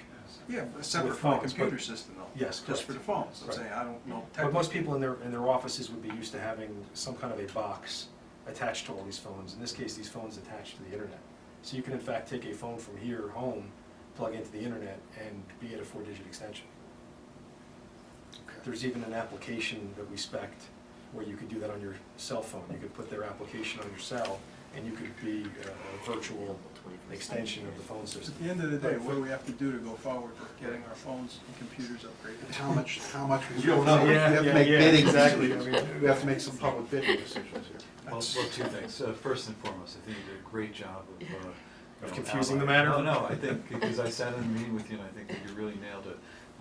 We have a hardware need here, Yeah. because initially, we've had some conversations, and I was blaming Zapper for not being able to address some of the computer issues, and it's really tied to principally that the hardware system here is failing. Yeah. And that's really the challenge. So now we're faced with a situation that we're trying to do phones in concert with replacing an existing computer system, and we've also got to address the cabling, so. Right, I mean, there's we were on maybe- track for the computers until the phone thing started coming in. Right, and then They were it making was progress. highlighted by the marquees, Yes. because the marquee communication is also being compromised by the fact that the interface is not where it needs to be. Right. So a couple things, I think we need to have maybe Zapper is the right person to do this, you need to get a project timeline, and if it starts with hard wiring and cabling, that would be the first step of the project. Second step, maybe install new switches, and then replace the servers. But the phone system, as Steve said, my preference is to have it be a standalone, okay? I understand it's internet-based, but I think that the separate phone system ultimately So serves go a back to them and purpose. find out what it takes to make that standard, essentially some kind of a switch, that's Well, what I'm well, doing. and you and I sent me, and Yeah. the phone people did not involve Saffer with the original proposal. They were just gonna plug into an open port on a switch and say, we're good to go. Right. And But I think we, it's a $12,000 phone system, wasn't it? That we're looking at, or that we agreed to? To connect with the internet? Yeah, that might be but here's right. the second side, Hold on. if you have a problem with the phone company, a phone's not working, and. Which was the Zaffer's computer- point. They and said, the "Don't let it computer, run on our don't be- network." Right, don't put us on our hardware, our network, because if there's a script with phone company, a phone system, and you call us, you know, we're not gonna, you know, be able to, go through the diagnostic. I just think and repair. what Donna she should have known the tech-savvy employees we have here, and I don't know why she was thinking of going with that system. Right. Yeah. It's way too, Well, I think we go back to Zaffer, but this is time of the essence. I mean, I'm here enough to realize that when you walk in and the computers are not working, you know, it's not the fault of the employees here, that everything Yeah. shuts Well, down. I was impressed with Zaffer that, I mean, we talked about it just last week, and within days, he had somebody here to, look at the wiring. We got a proposal on the wiring already, and, How much is that? 130 per run times 26, which he said would be the contract amount, but if they don't end up with the 26 because of changes and it backs off, he'll back off 130 a run. But, they need to outline what they proposed under which Yeah, well, that's what, project Zaffer's gonna element. give us a comprehensive, including the wiring guy. I also think we need to appoint Zaffer as our professional, because they're still not appointed as our professional. Well, they want to renegotiate their contract, because the fee that they put out there years ago, they They feel should. is not adequate, but they also put more time into addressing problems here because of hardware issues. So the hardware is compromising their ability to really ensure that the system is working properly. But we can ask them for another contract, I don't know if we have to go out to bid depending on what the numbers You are. can't do it professional, I talked to Mr. Ball, Okay. So it's gotta be it's either gonna be a bid or it's But we gonna have be. a, once again, we have a QPA, we might be able to. Right, as long as Is it's that average. with that, let's That's what he let's said, use, it's on let's his threshold. repay them, let's use them. But once again, get back to what I said about it compromises our ability to communicate with the public, it makes us look and have an appearance, so we're not as All right, responsive as so I'll we hammer want to be, the so. phone company to get us the proposal on what we need to do to get that done. Call Gary, he'll look at it. He's got some free time on his hands. So if their price, Back in town. if their bid is, or if their thought bid is under 30 grand, our purchasing agent we can just appoint him? Well, correct, I mean, our purchasing agent could do that purchase because the bid threshold is higher. But let's see where the numbers come in Right. and then give the purchasing Okay. agent. They were gonna try to get it to us today, but they didn't wanna wing it, they wanted to cross their I T's mean, and dot their I's. the last month with him, he's spent a lot of time here, and a lot of, Have you been satisfied with their response, Zaffer, when they're here? and- Yeah, I'm satisfied with the response, it's just Just not that happy they with the can't equipment. fix it. well, that's what he's saying, not that they can't fix it, it's just unfixable. Yeah, it's unfixable. Right. But I And think, that's what think he's we're, frustrated with. I think where conversation's gone, I mean, this is now a We're couple all on of the years same trying to page. look at, but it really came down to us trying to assign individual emails to committee members as part of the fix to ensure that, once we're communicating on a proper level there. But the only thing that I mentioned to Zaffer, I think, and they were amenable to this, is as far as doing some in-house training. People here have different computer levels and computer skills, and the fact that you may have somebody that really. And they were happy to hear that they wanna come in and train. Right, Yeah. and I think that they're willing to do that Shut it off if they and get turn it the, He so. said you would be surprised. Okay, real quick then, website progress. Melanie's been heading that up. She's heard back from the health department, the court. and of course the rec department, nobody else has really responded. She's been talking about that, I think, at the department head meeting, and she's just gonna continue to collect data and hopefully have a kickoff meeting next week. The sign out front, we're looking for feedback on.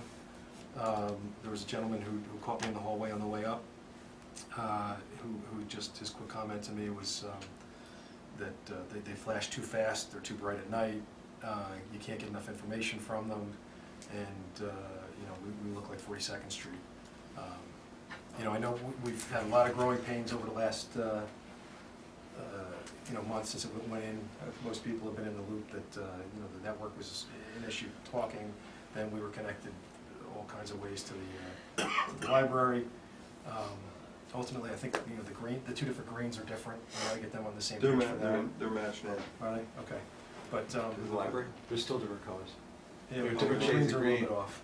No, yeah, but Time and they're temperature taking was it a little up off, to too. pictures and, Still They're doing doing it. it, but no, there's a Corrected, different, it's a or- different, because someone questioned that, said to me, Mayor, why are there two different colors of green on the marquees? And I'm like, I don't Yeah, one's a know. little blue. Library green and. One's like an aqua and one's like. And the other thing Yeah, is that, someone was questioning, you put up the boiled water alert. Was I supposed to and, boil it? No, that's been up there for an extended period of time, so we just gotta get a little bit more up to speed. We should have been advertising maybe the council work session tonight, Yeah. council meeting next week, just, it's an Well, that information stuff, tool. we had trouble with the software. It wasn't talking to the machine, so even though they were actually cycling, and I think she's just fixed that in the last week. if you give Melanie a list of all the meetings, she'll. Because this stuff can actually be put in ahead of time. Yeah, It can turn on and turn off there've been requests for now, tax so you can have day that going on, being put on there taxes, too. garbage collection, whatever you wanna do, bulk Does bulk it have pay. spell check? No, No, it doesn't. We asked that question. it doesn't. Uh-oh. We did ask So that. you put it in But, Word first, spell check it. Maybe, now that we can stand outside in the weather a little bit, I'm thinking, anybody that's interested, we can get together one day and stand back and look at timing on these signs and try to give a little bit more guidance, because some of them do go fast. If we have 3 or 4 messages, and, we don't want it to be a distraction.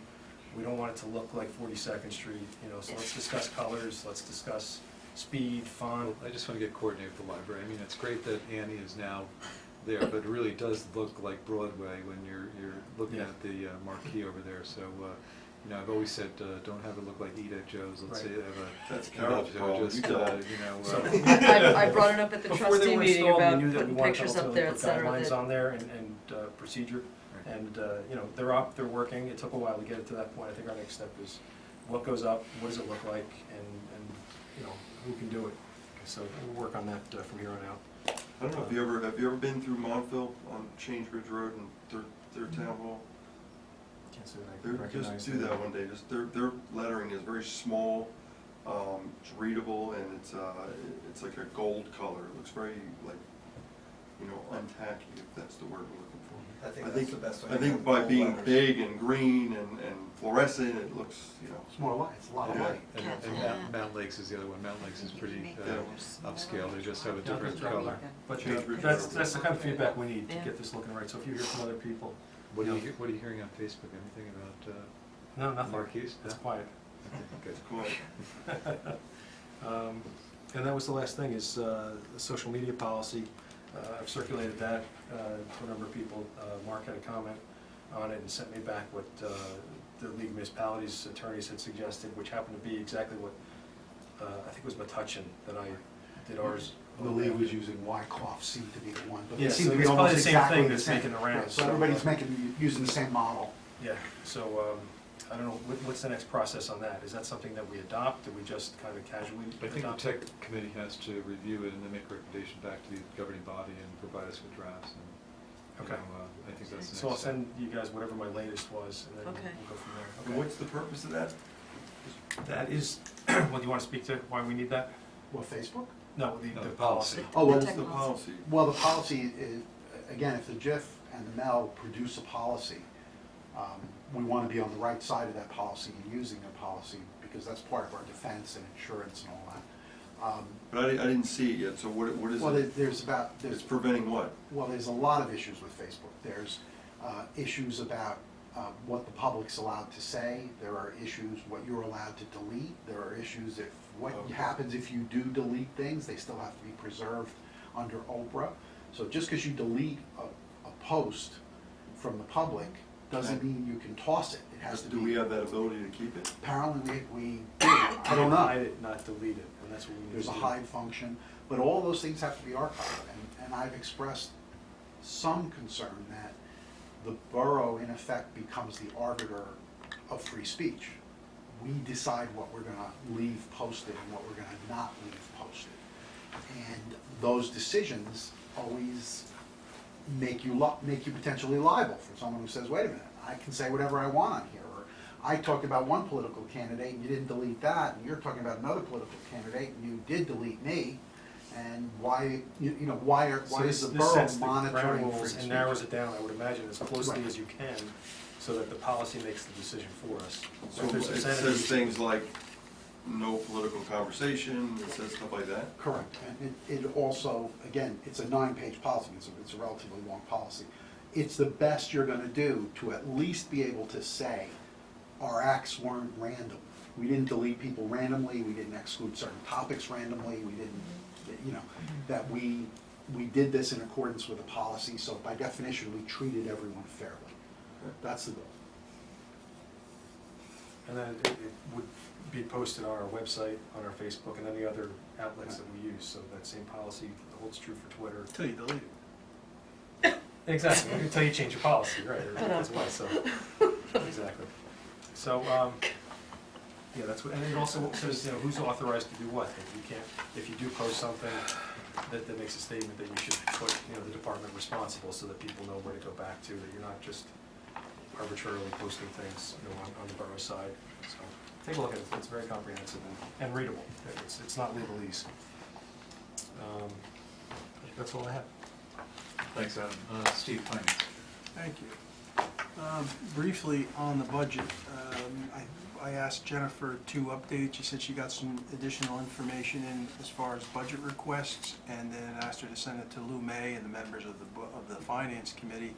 And as it turns out, it was not as far along as we had hoped. Lou picked out a lot of things that were missing. The CFO, our prior CFO, just didn't get in as much as we had hoped she had in with this latest one. And putting it into Edmonds.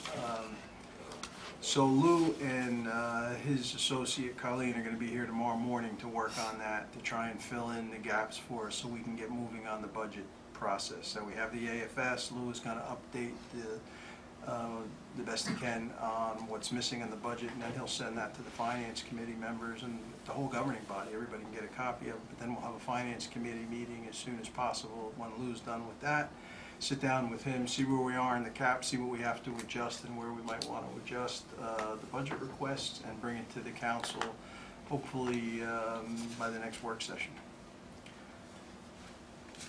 We had a meeting, I met with the CFO, our acting CFO, and the auditor and bond counsel to go over the bond sale we've been talking about. The timeline on that looks like it's going to be, because our notes are now due on 5/12. He'd like to close on the bonds by 5/10 or 11. He's looking for a resolution that they'll put together, and the bond council will put together as they have in the past, and explain it.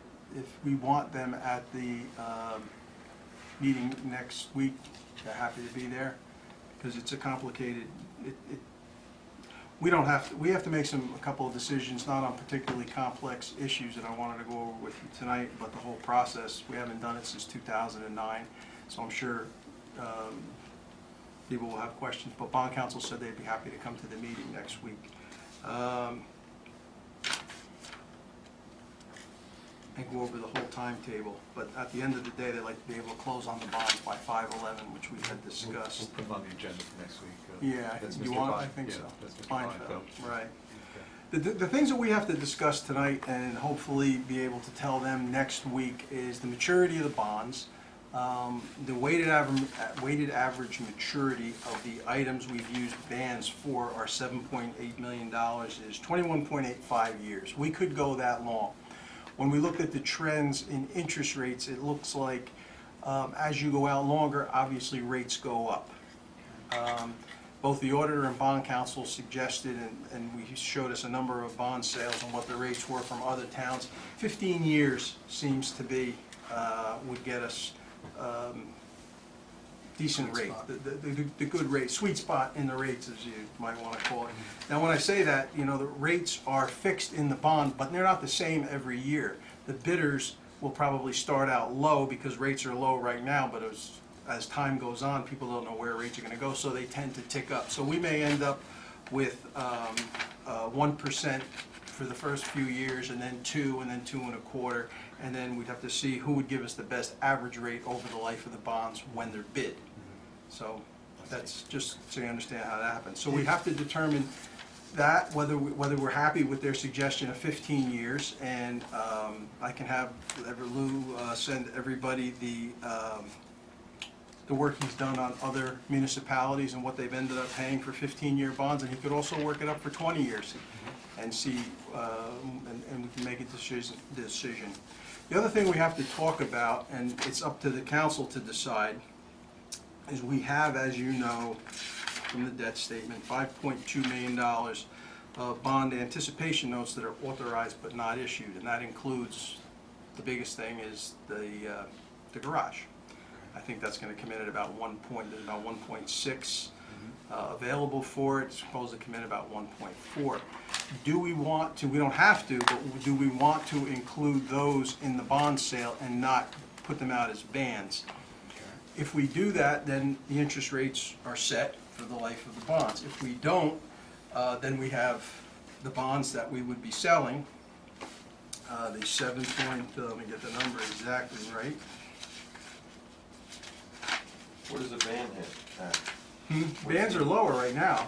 They're a lower interest rate, but they can change because they have to be renewed out to 10 years. You don't have to pay them down for 10 years, and then you have to pay them. That's why we have to sell bonds now, because we have some bands that are going to hit the 10-year period, so we either have to pay them off completely, like $1 million, or cash them in. Shift them to bonds. Shift them to bonds, which is the practical thing to do. Does Cliff and Adam understand band, bond, and all his friends?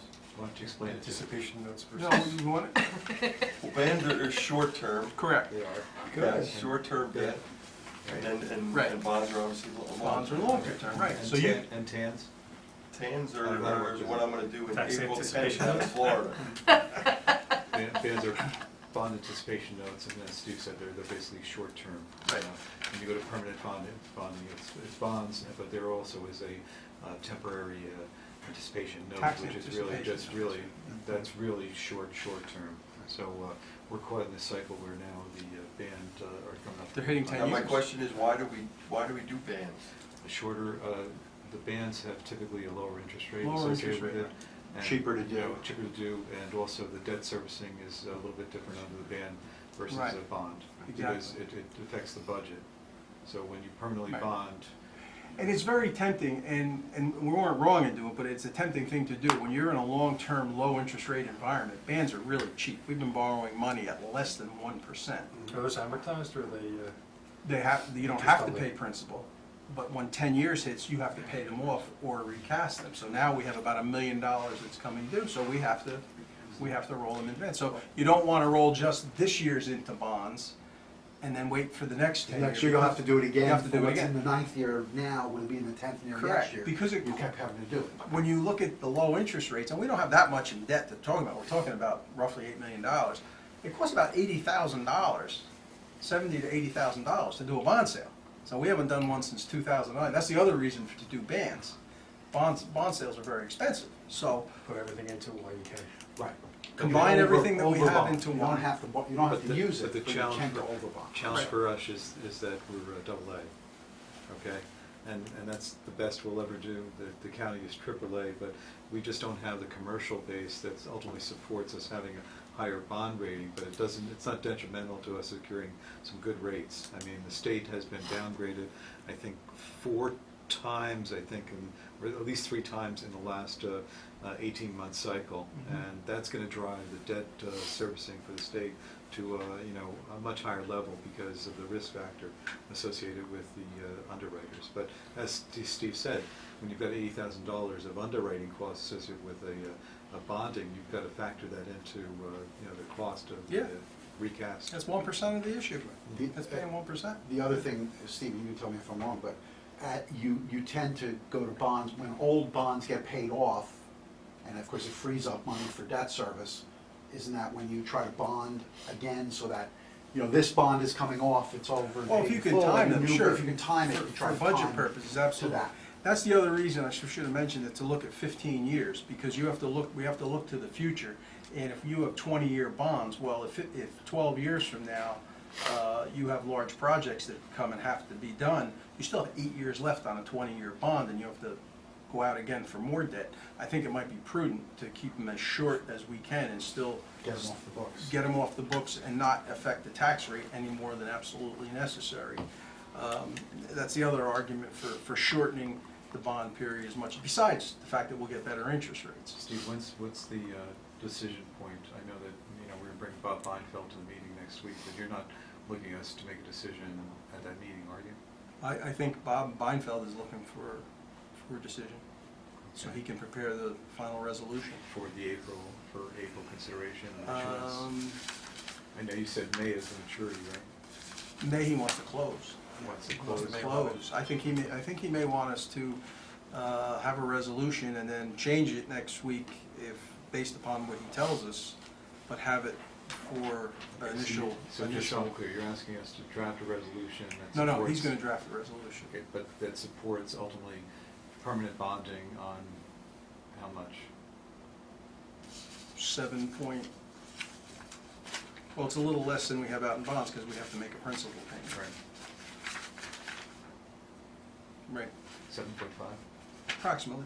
I don't have the exact number. He gave it, And once again, Bob Beinfeld... 7.820, but then we're gonna have to make a Principal payment. principal payment, so it'll be less than 7.82, say 7.5. Bob Beinfeld is our bond counsel, Mhm. okay? So he doesn't necessarily underwrite it, he basically pushes it out to the market for underwriting by the, you know, large brokerage houses. So when he's talking about sweet spots and where the rates are right now, he's working off empirical data and statistical data. That's what he's not. Yeah, He's not making a rate. He's not quoting it. He's not making a rate projection. He'll just tell you where the market's been. Oh, And exactly. It's up to the council Right. really to make a decision. And Lou May also does a number of these for a number of municipalities, and he also gave us his insight as to what municipalities are doing and what rates they're getting. He gave us the sales from Midland Park, Penns Grove, and Fairlawn on approximately the same numbers.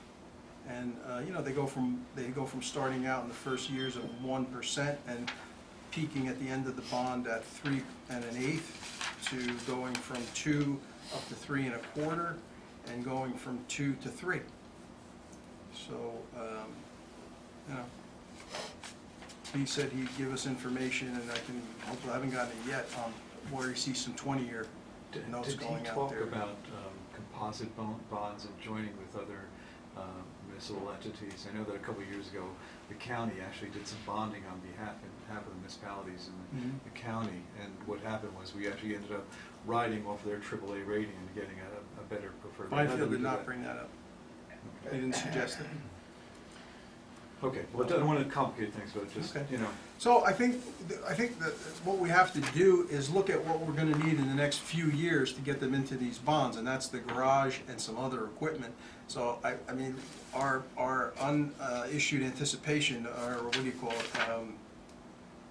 authorized but not issued bans, some of them go back to '06, rehab Lake Rickabear for $250,000. Then there's some cleanup amounts from 1109 Keel Avenue, in 10, a small amount for Brook Valley Road. Those are all those are what left over of some road bonds. But various improvements from 12, 13, and 14 total about $4 million. So we'll have to see if that $4 million is gonna do the garage and anything else, and maybe we can do it with less than that. But I guess we'll talk to Jennifer and Lou, and I think we have to at least build the garage into this. I would feel more comfortable, rather than having that do another bond sale. And last time we restructured debt, we saved about 300 basis points, which was pretty substantial, but that was 2009. 2009, the last time we did bonds. So he'll come to the meeting, maybe we'll email everybody some suggestions on which bonds, which unissued, unauthorized but not issued anticipation bans should be permanently financed with these bonds to cover at least the garage and the other, some other capital items that we're gonna need in the next year or two. And then think about the rates. All the professionals are saying 15 years, but they will give us some numbers on 20 years. And these questions, I guess you can talk to Bob Beinfield next Thursday. But he is going to prepare a resolution, and I guess he can just fill in the our final decisions at that time. And we'll. It's got to. Does that resolution have to go out twice?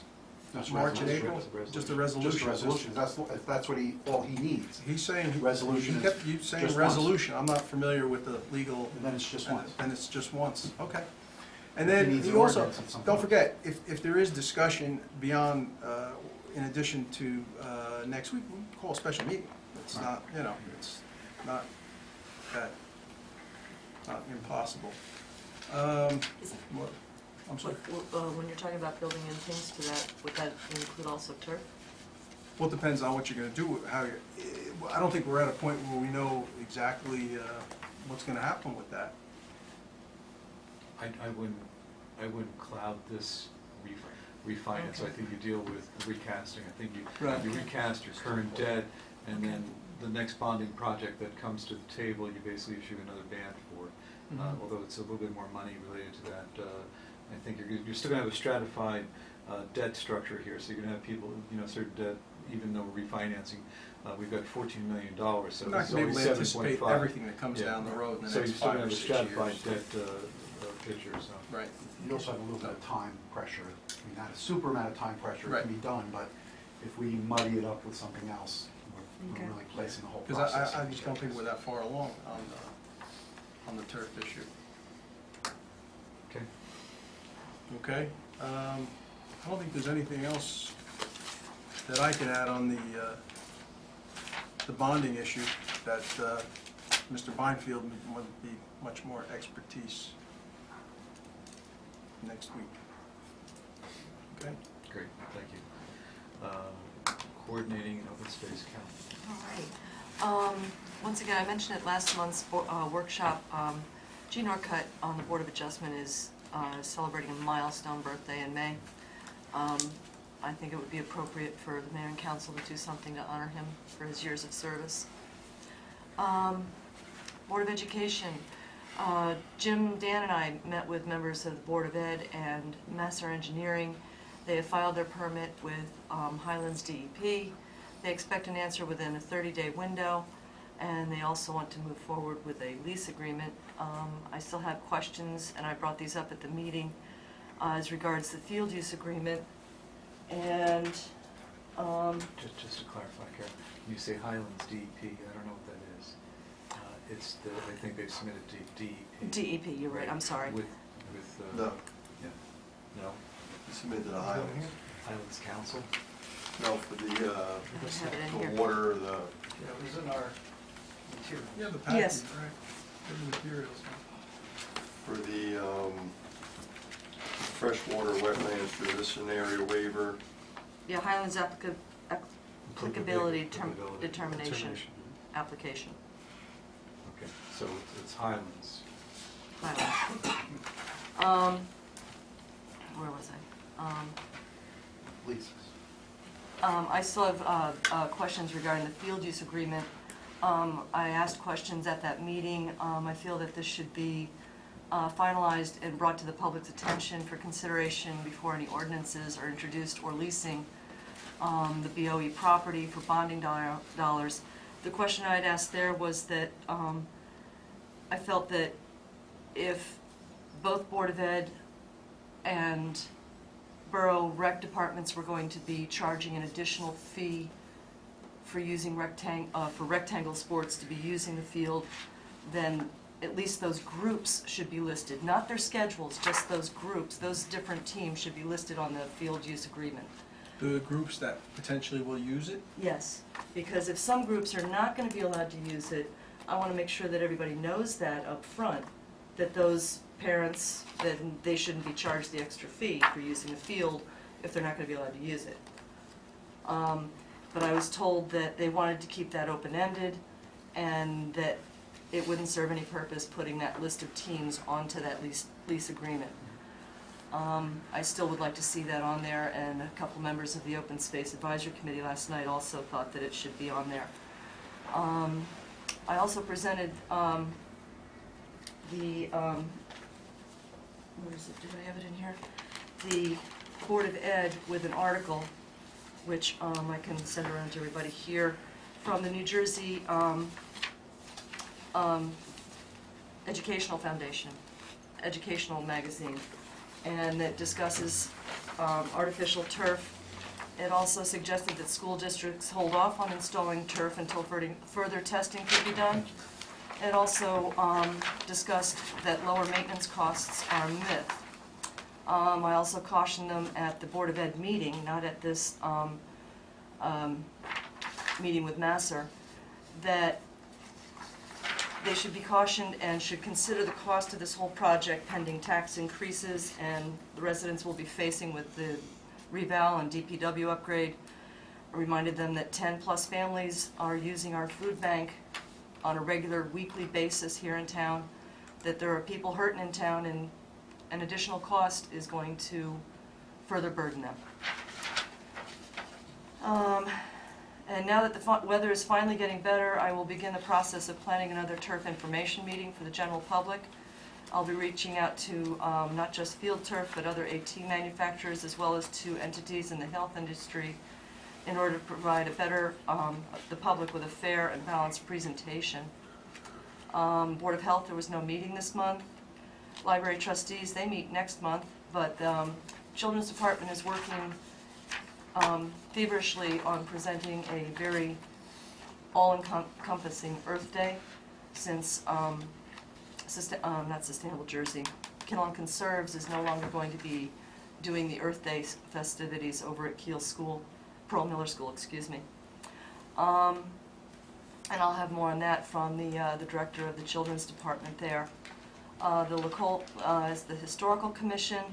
They'd like to thank the mayor and council for approving the 3 resolutions last month for LaCole and Phase 2 reconstruction or renovation. Those resolutions laid the groundwork for the actual grant application that will be on, hopefully will be on, completed by next month for the submission at the end of the month. LaCole's annual garage sale will be held in June, and as I mentioned previously, their Pathways Tour will be October 10th and 11th. The Environmental Commission is meeting the end of this month, and everything else I have for closed. This letter from Mazer is addressed to the New Jersey Department of Environmental Protection. What exhibit is that? It's under your number 7.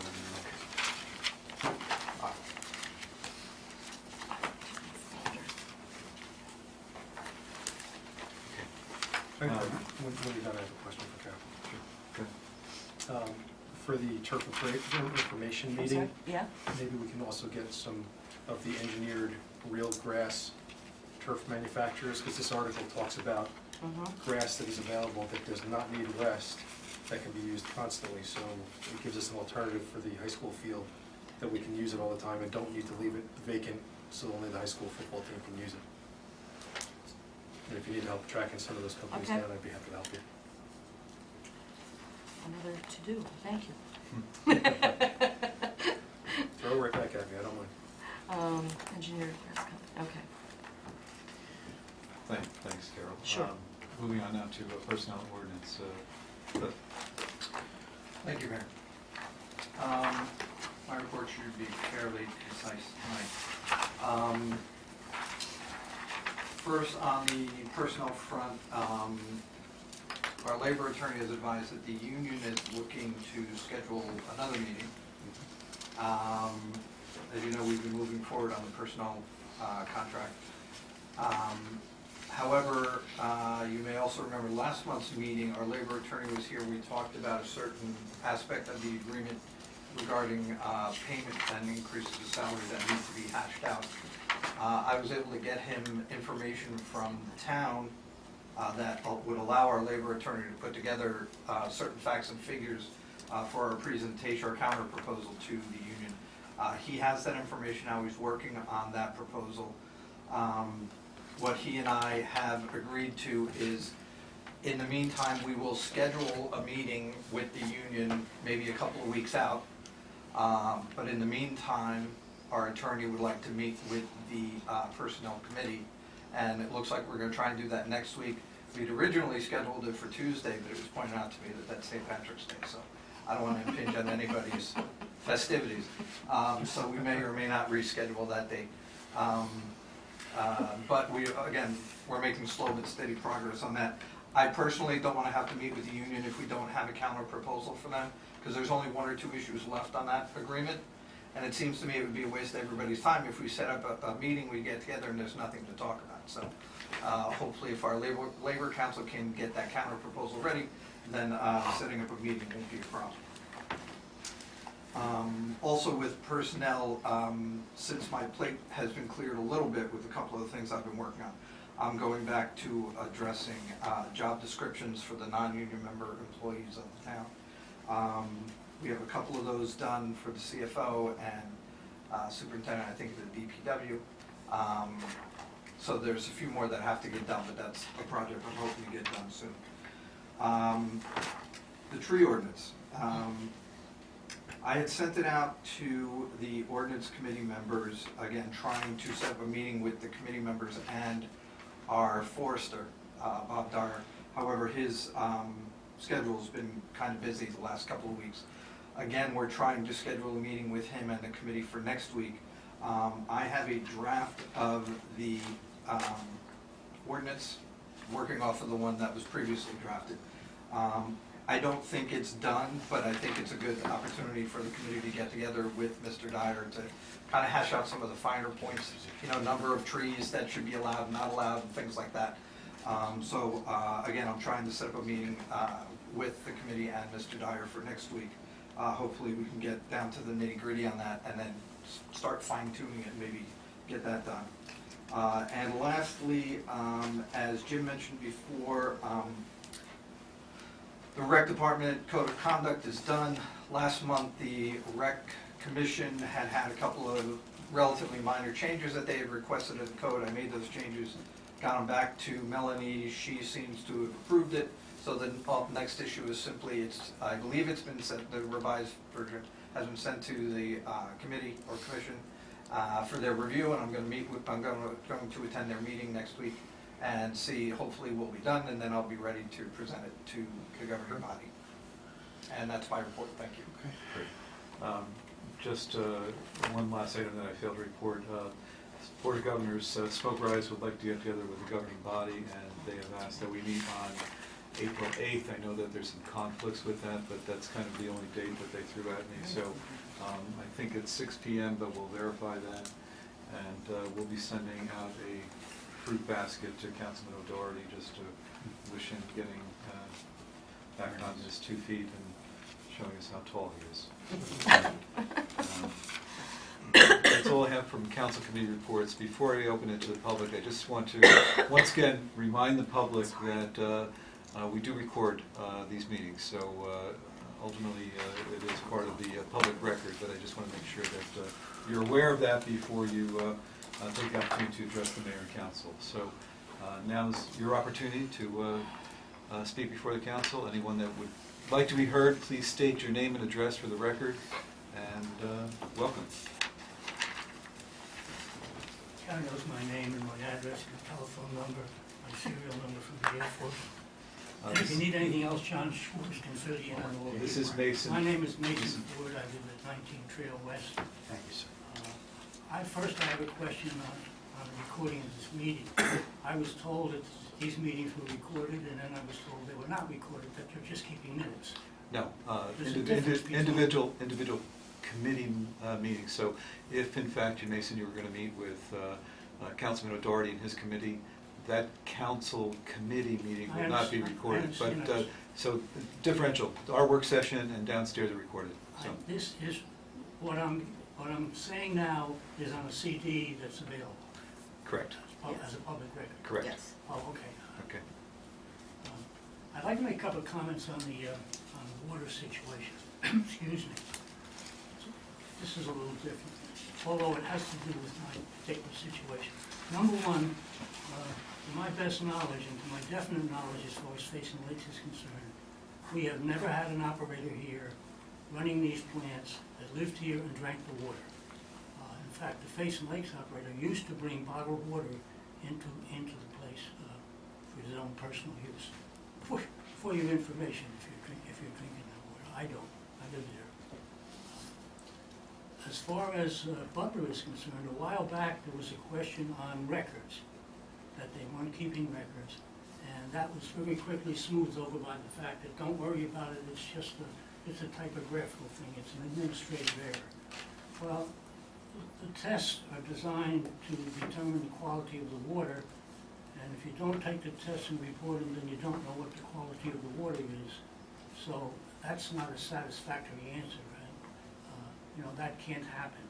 But in New Jersey, frankly, another little bit of confidential information, you really don't have to worry about that because there's an outfit here. We have a very unusual state the way we function. We have an outfit here that takes those tests for you, so they have an outlet and you don't have to worry about it. And that's not a loose accusation, Mr. Mayor, that's a fact. As far as the turbidity is concerned, apparently that was caused by a valve that malfunctioned and poured more water through the treatment facility than it was designed to handle. The chances of that happening are practically nil. I suppose anything is possible. But there's enough safety controls, alarmings, and so forth on those things that really can't happen. It probably was a mistake. But either way, the story that the turbidity is now gone, so don't worry about it, is worse than the other one. Turbidity is a solid materials that basically got through the treatment plant because it couldn't handle it. And it goes away because that stuff, whatever it is, God forbid, has settled to the bottom of the storage tank. So, there are significant problems in Butler, there are significant problems in Kinnelon. Well, in this entire system here, and there have been for years, and that's the beginning of my story. The end of it goes 15 or 20 years beyond that. In that regard, I sent a large email here and with an attachment for this meeting that was supposed to be copied and given to all of the people here. I understand it was not done. Did you receive a copy of an email I sent and an attachment? When did you send it, Mason? When did you send it?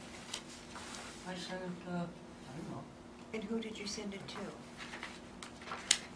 the email address. To my address? Here, To here? here. And I put a note on it for Karen to make copies and distribute it.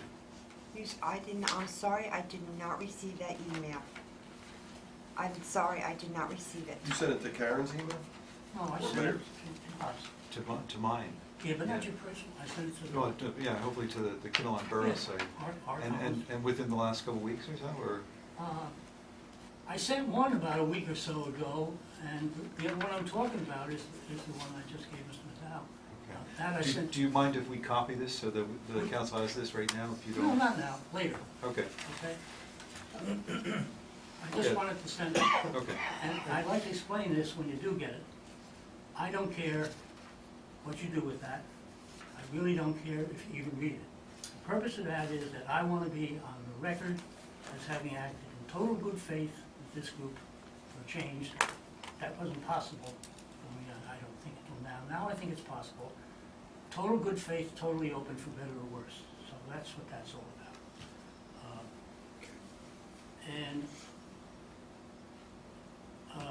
I don't know what I'm going to do now. I have a long story. There's 15 years of direct responsibility for public water here. And then there's 25 years after that of tremendous retaliation against me, unbelievable in some cases, for trying to correct the problems of public water here. And part of that is in this thing here. it's a long story. I've been hoping and asking for some time to sit down with a few representatives of the council in a recorded session, but not on the public record, not that it's gonna be printed in the paper or anything else. That unfortunately doesn't always come out right. So I've been asking, it was my understanding that we had agreed to that several times. It was canceled several times. It was my understanding that we had agreed to it again. Whether it was a misunderstanding or not, I don't know, but it was canceled again. So right now, I am not able to do that. The only way I can blurt out all this dirty laundry is at a public meeting here next week and so forth. That's gonna take hours, guys. I don't want to spend hours, you don't want to spend hours. So I'm hoping that we can get together in a recorded session and we can handle what's going on here before it goes to the United States Attorney. And if it goes to the United States Attorney, it goes there with all of us knowing exactly why it went there and what was discussed about it. And you can't embarrass me. No, nobody's I'm gonna, from the nobody's, streets of, listen. I'm from the streets of Essex County, but you don't embarrass me. What we will do is, Kate, I'll have council look at this, we'll distribute it. I'm sorry that there was an oversight, it wasn't intentional, I want to show you Well, that. Okay, so it's we'll possible. make sure all the council members have this, and then, my understanding was that the Public Safety Committee, not Public Safety, Department of Public Works was gonna work with you, because I thought it was related to a water issue, and I thought that was preeminent. So I will go back to, and you know that unfortunately Dan is out now with a back issue, but give the council a chance to digest this, and we'll have some communication with you before next week's meeting. So, Okay? Okay, great. Have a good day. Great, thank you. Thank you. Anyone else from the public wish to be heard this evening? If not, we'll close the meeting to the public and move on to the consent agenda. We have a couple action items. And I guess we'll take them in order as outlined on the agenda. The first is a raffle license for the Kinnelon Volunteer Fire Company that needs action tonight. It's for their 50/50 for the pancake breakfast. So we have received the appropriate work papers, and I think we're good to go. Did something happen? Did we do something wrong or anything with that raffle for bingo or Okay, something? well, let's handle this now. I'll talk about that, okay? I just saw it seemed like it was our fault. Is it 50/50 at the pancake breakfast? Yeah, you have a 50-50 raffle up here, pancake breakfast. You gotta go to the breakfast. Yeah, you can buy tickets. Not on Palm Sunday, no. Any questions I'm about, offended.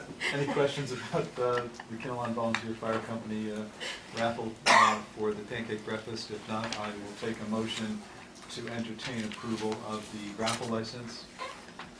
I'll make the motion. I'll Here's a second. All in favor? Aye. Opposed? Jim had asked what had gone on with, it was a bingo pocketbook. Giveaway or something. Pocketbook Pocketbook bingo. bingo, I'm sorry, I got it backwards. And apparently there was communication, it was really with the Kinnelon Education Association. And I think that there was a misunderstanding of what the requirements were. It really spoke to the fact that there are state regulations. Need a licensed bingo operator, I A understand. bingo Thank you, yes. operator, Really? and so. Yes. Is there such a It's not person? just a Which raffle costs license. us about $1,000. That's just the person to call out the numbers? You have to be Yes. licensed to, Really? Wow. Have a good night, Mason. Thank you. No, they sent out a Facebook thing on like, what the heck happened here? Jessica caught it, and let me know. So what happened was they were looking Not for some understand. action on behalf of the council, and unfortunately, we weren't able to. We can't override the state. We have to do what the state says. Come on, we do it all the time. Is that what they were asking us to do? To give them some forbearance to that requirement? But it's a state law? It's a state law, and Levi's Game already knew about it. Yeah, Exactly. But the problem was It's is for the that, kids. but the event had been sold out, and once again, that communication just got off track for some reason, so, we're, She's gonna have it again, she's gonna try to have it again, but she's giving it a little bit more time. And she's going to other pocket bingos to see what they do and see if she can get a cheaper They probably don't even apply for a permit. operator. Probably not. Excuse me? Probably don't apply. We record our meetings here, just as a reminder. I'm saying other towns. So, Other towns, Other- that other would never towns, happen in of course. Kinnelon. Goodness, um,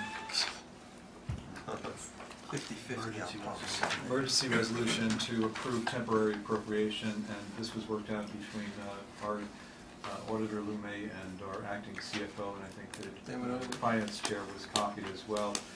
It is for a total of $2.5 million for the operating budget with an additional 140 for water and sewer. So we need to take action on this tonight, so we keep the lights on and the heat. There's no relevance We don't to need these no heat numbers or there. anything, right? It's just. It's a You cannot, percentage there's a of the- percentage, you can't go percentage of the beyond. prior year's you budget. can't go You have to- beyond a certain percentage, so. We do this every year, you have to do this, No, I just to know. be able to pay the bills until the final budget is struck for the year and approved by the state. Does it, how long a period does this cover?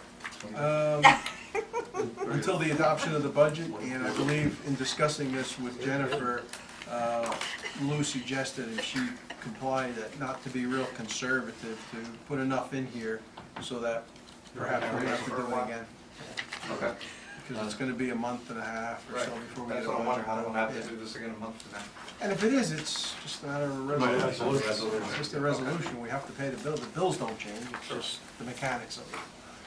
So I'm not gonna read the whereas and now, therefore, as I set forth in the handout, but I think Read the every line item, resolution. why don't you? How much? I could do that, general administration, no. But once again, we need to, continue to keep the lights on. So, any discussion, comments, questions? Okay, I'll ask for a motion to adopt the emergency resolution for temporary appropriation, resolution 3.0115. So moved. Your second. Second. Did you write that down? Okay. Steve, Dad. Okay. Roll call, please. Councilman Frida, Yes. Councilman Barish, Yes. Councilman Cabell, Yes. Councilwoman Senti, Yes. and Councilman Giantonio. Yes. Thank you.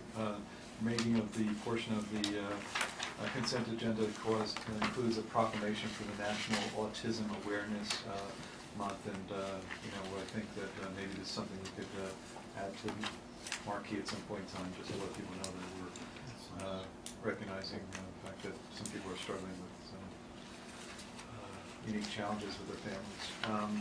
Everything else is pretty much more housekeeping. And if there's no questions about that, the next thing is the old business, the public hearing, adoption of ordinance 3-15 to amend chapter 62, and once again, this is to bring in parity with the supervisors from the department. We have payment of school tax, and we have resignations for Anissa for the Historical Committee and Open Space Advisory Committee recording secretary for both of those. So we'll be looking for a new recording secretary. Does she get paid for that? Yeah, 200. She gets It was- paid $20 an hour, not to exceed $200 a month Per committee. per committee. Because there's the Is that attendance. for a spare time job? No, do you post it here? I mean, do people? We do, we will post it on Facebook like we always do. And on the website. Who's capable Ah, of doing Face- it? yeah, I mean, Facebook. is an employee here, or? It happened to be an employee this time, and it happened to be an employee previous to her. Before that, it was me as a volunteer. And what is the position called? Stupid as a stupid Recording does. secretary. Recording So they secretary. attend the meetings, like Me. Melanie does the minutes, so Right, right. we actually have She a has a recording recorder. secretary. Why is that position paid and like Rec has, Melanie does it, it's her job, and Because we don't have anybody. Camelot. we There's don't- no paid we don't- employees on that committee. Yeah, there's no, Camelot, we have our own secretary. Hey, but isn't that like volunteer? Carol, when Isn't you that volunteered, as well? did you get paid? Or it was I, volunteer? no, it was volunteer. who takes the minutes at Kinnelon? Beverly. She's a See if she volunteer. wants to do the other ones. Ask her if she wants to, yeah, ask her if she's. That's the only reason I'm asking, I don't know, I mean. is there a Can we reason make it they get retro paid? and I'll Is collect there my a reason tab? they get paid and other committees don't? Or how's- It's just the way it was set up, I guess, years ago. I guess. I guess they wouldn't do it otherwise. Is she a member of that committee, Jim? Yeah, she wants to be, yeah, No. she just said. But she's not right now? But she, Well, she has been, but Yeah, well, she that's hasn't it. been If you get a appointed, you know, member, she- if we you get a never s- member of the committee who volunteers to take the minutes, then you don't have to pay somebody. But these other committees. And that's what I was that's what prior Carol did. to. Then when she wasn't on the committee, they had to pay somebody, because nobody, Gene Orcutt wouldn't want to do it or something, and so.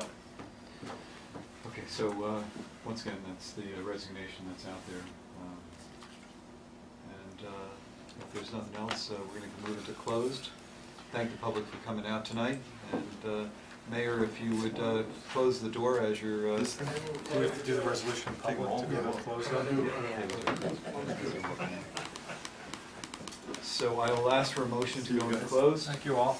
That motion should include the business which we'll be handling at closed, and the only thing I know of at closed is the discussion of potential property acquisition. If anyone else has any other matters in closed, we should shout them out so that Karen can include them in the resolution. Carol, anything else you're gonna talk about at closed? I outlined it in my minutes. Yes. I didn't know if this should be enclosed or not. It was, church property That's potential acquisition. and a trail grant for back here. That's not. It's not closed. That's not It's closed. not closed. Okay. Okay, so the purpose of going to close this evening, unless someone has something else, would be for to discuss property acquisition or potential acquisition, specifically with regard to the total contractor's property and with regard to the quote church property. We'll be coming out of closed session in approximately 20 minutes. Did you mention? I don't believe that there'll be any action taken, and then we'll come back into open to close out the regular open public. And I just have a question before we actually make a motion.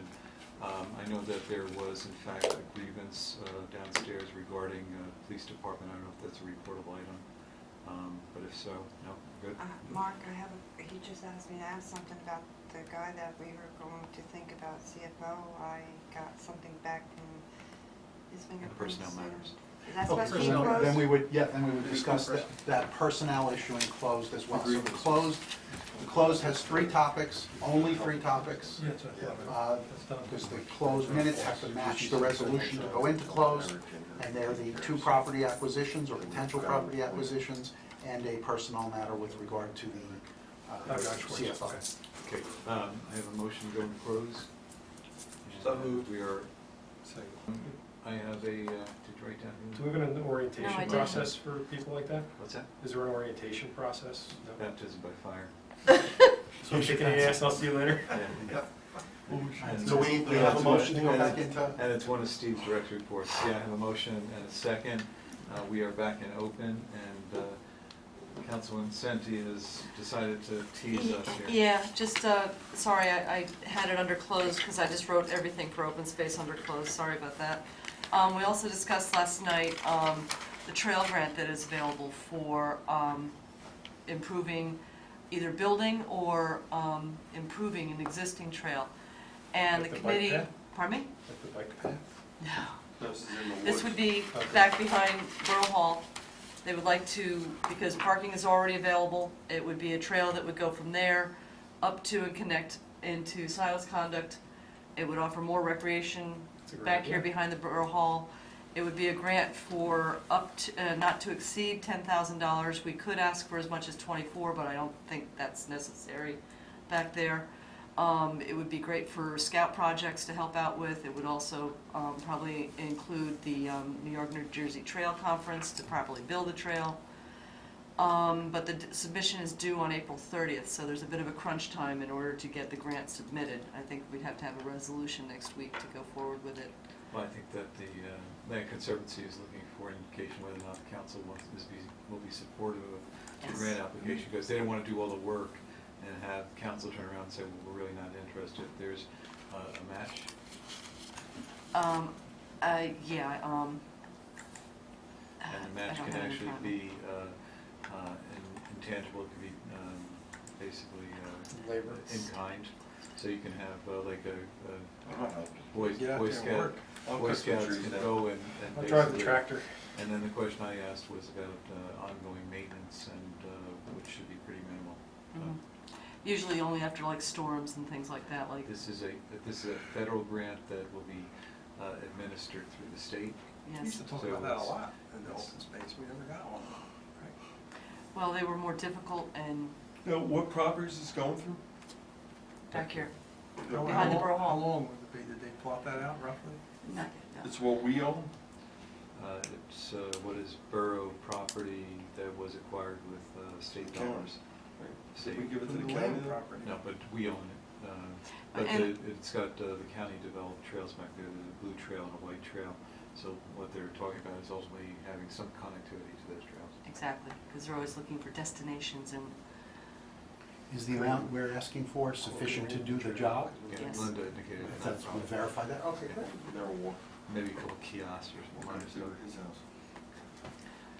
Anything else for, well, listen, So- I need so is a everybody in straw- favor of that? Well, I need a I straw don't know if vote. there's a Is anybody- downside, is there a downside? Can anybody think of, Doesn't sound like looking it. at it from all angles, is there something negative? I don't see a negative. I think we talked about moving from acquisition to stewardship, so this is part of that stewardship, so people can actually use what we spent money to acquire. Yep. Council Alright. support it? They're not going in through here, are they? Using up the parking lot? That's what she said. Well, that would no, be- they might park in the parking lot, but they would have to walk back and up and through the trail. There would be a trailhead, the I got a big kiosk there. problem with Oh, Parking lot? Too bad. Using your parking lot, there's sporting events? that. Come on, we can't go through the whole meeting without an argument, Carol, you and I. Anything else for open? If not, Thank you. Karen, are you gonna call Weinfeld, or you want me to, or Jennifer is, you know, deals with it? I'll let Jennifer call him. Will you tell her to? Or she want me to? No, I'll I'm just tell. asking, I just don't wanna, no, you go home I'll thinking tell I'm her. gonna tell her, No, and no. I'm gonna go home thinking you're I gonna, had- and nobody's gonna tell Oh, her. it's always I will tell garbage. her first thing in the morning to Thank you call very him much. and tell him My we son need to texted be me in the present middle of at our the mayor meeting, and said, council Do I have a meeting. motion Right, to for adjourn? questions, and then So someone help moved. us finalize the Second. reserve. Second. I've got a questions. My motion son to texted me adjourn, all in during the meeting, favor? he's like, Aye. I'm at Aye. Stony Games We- over. let's He go. goes, Cliff, I say need a aye so we ride. can go home. Aye, sorry. Okay, I have a majority that want to go home, 2 people that don't want to go home, so. Yep. You can Well, stay. what two don't wanna go home? He You can said, stay. Thank you, gentlemen. I need a ride. What? Because PSE&G won't give. No, I already We said went the from count. Montville to Tomorrow. Woodbridge. We turned off. So, are we Yeah. north of that? I'm getting. Yeah, but it has to tie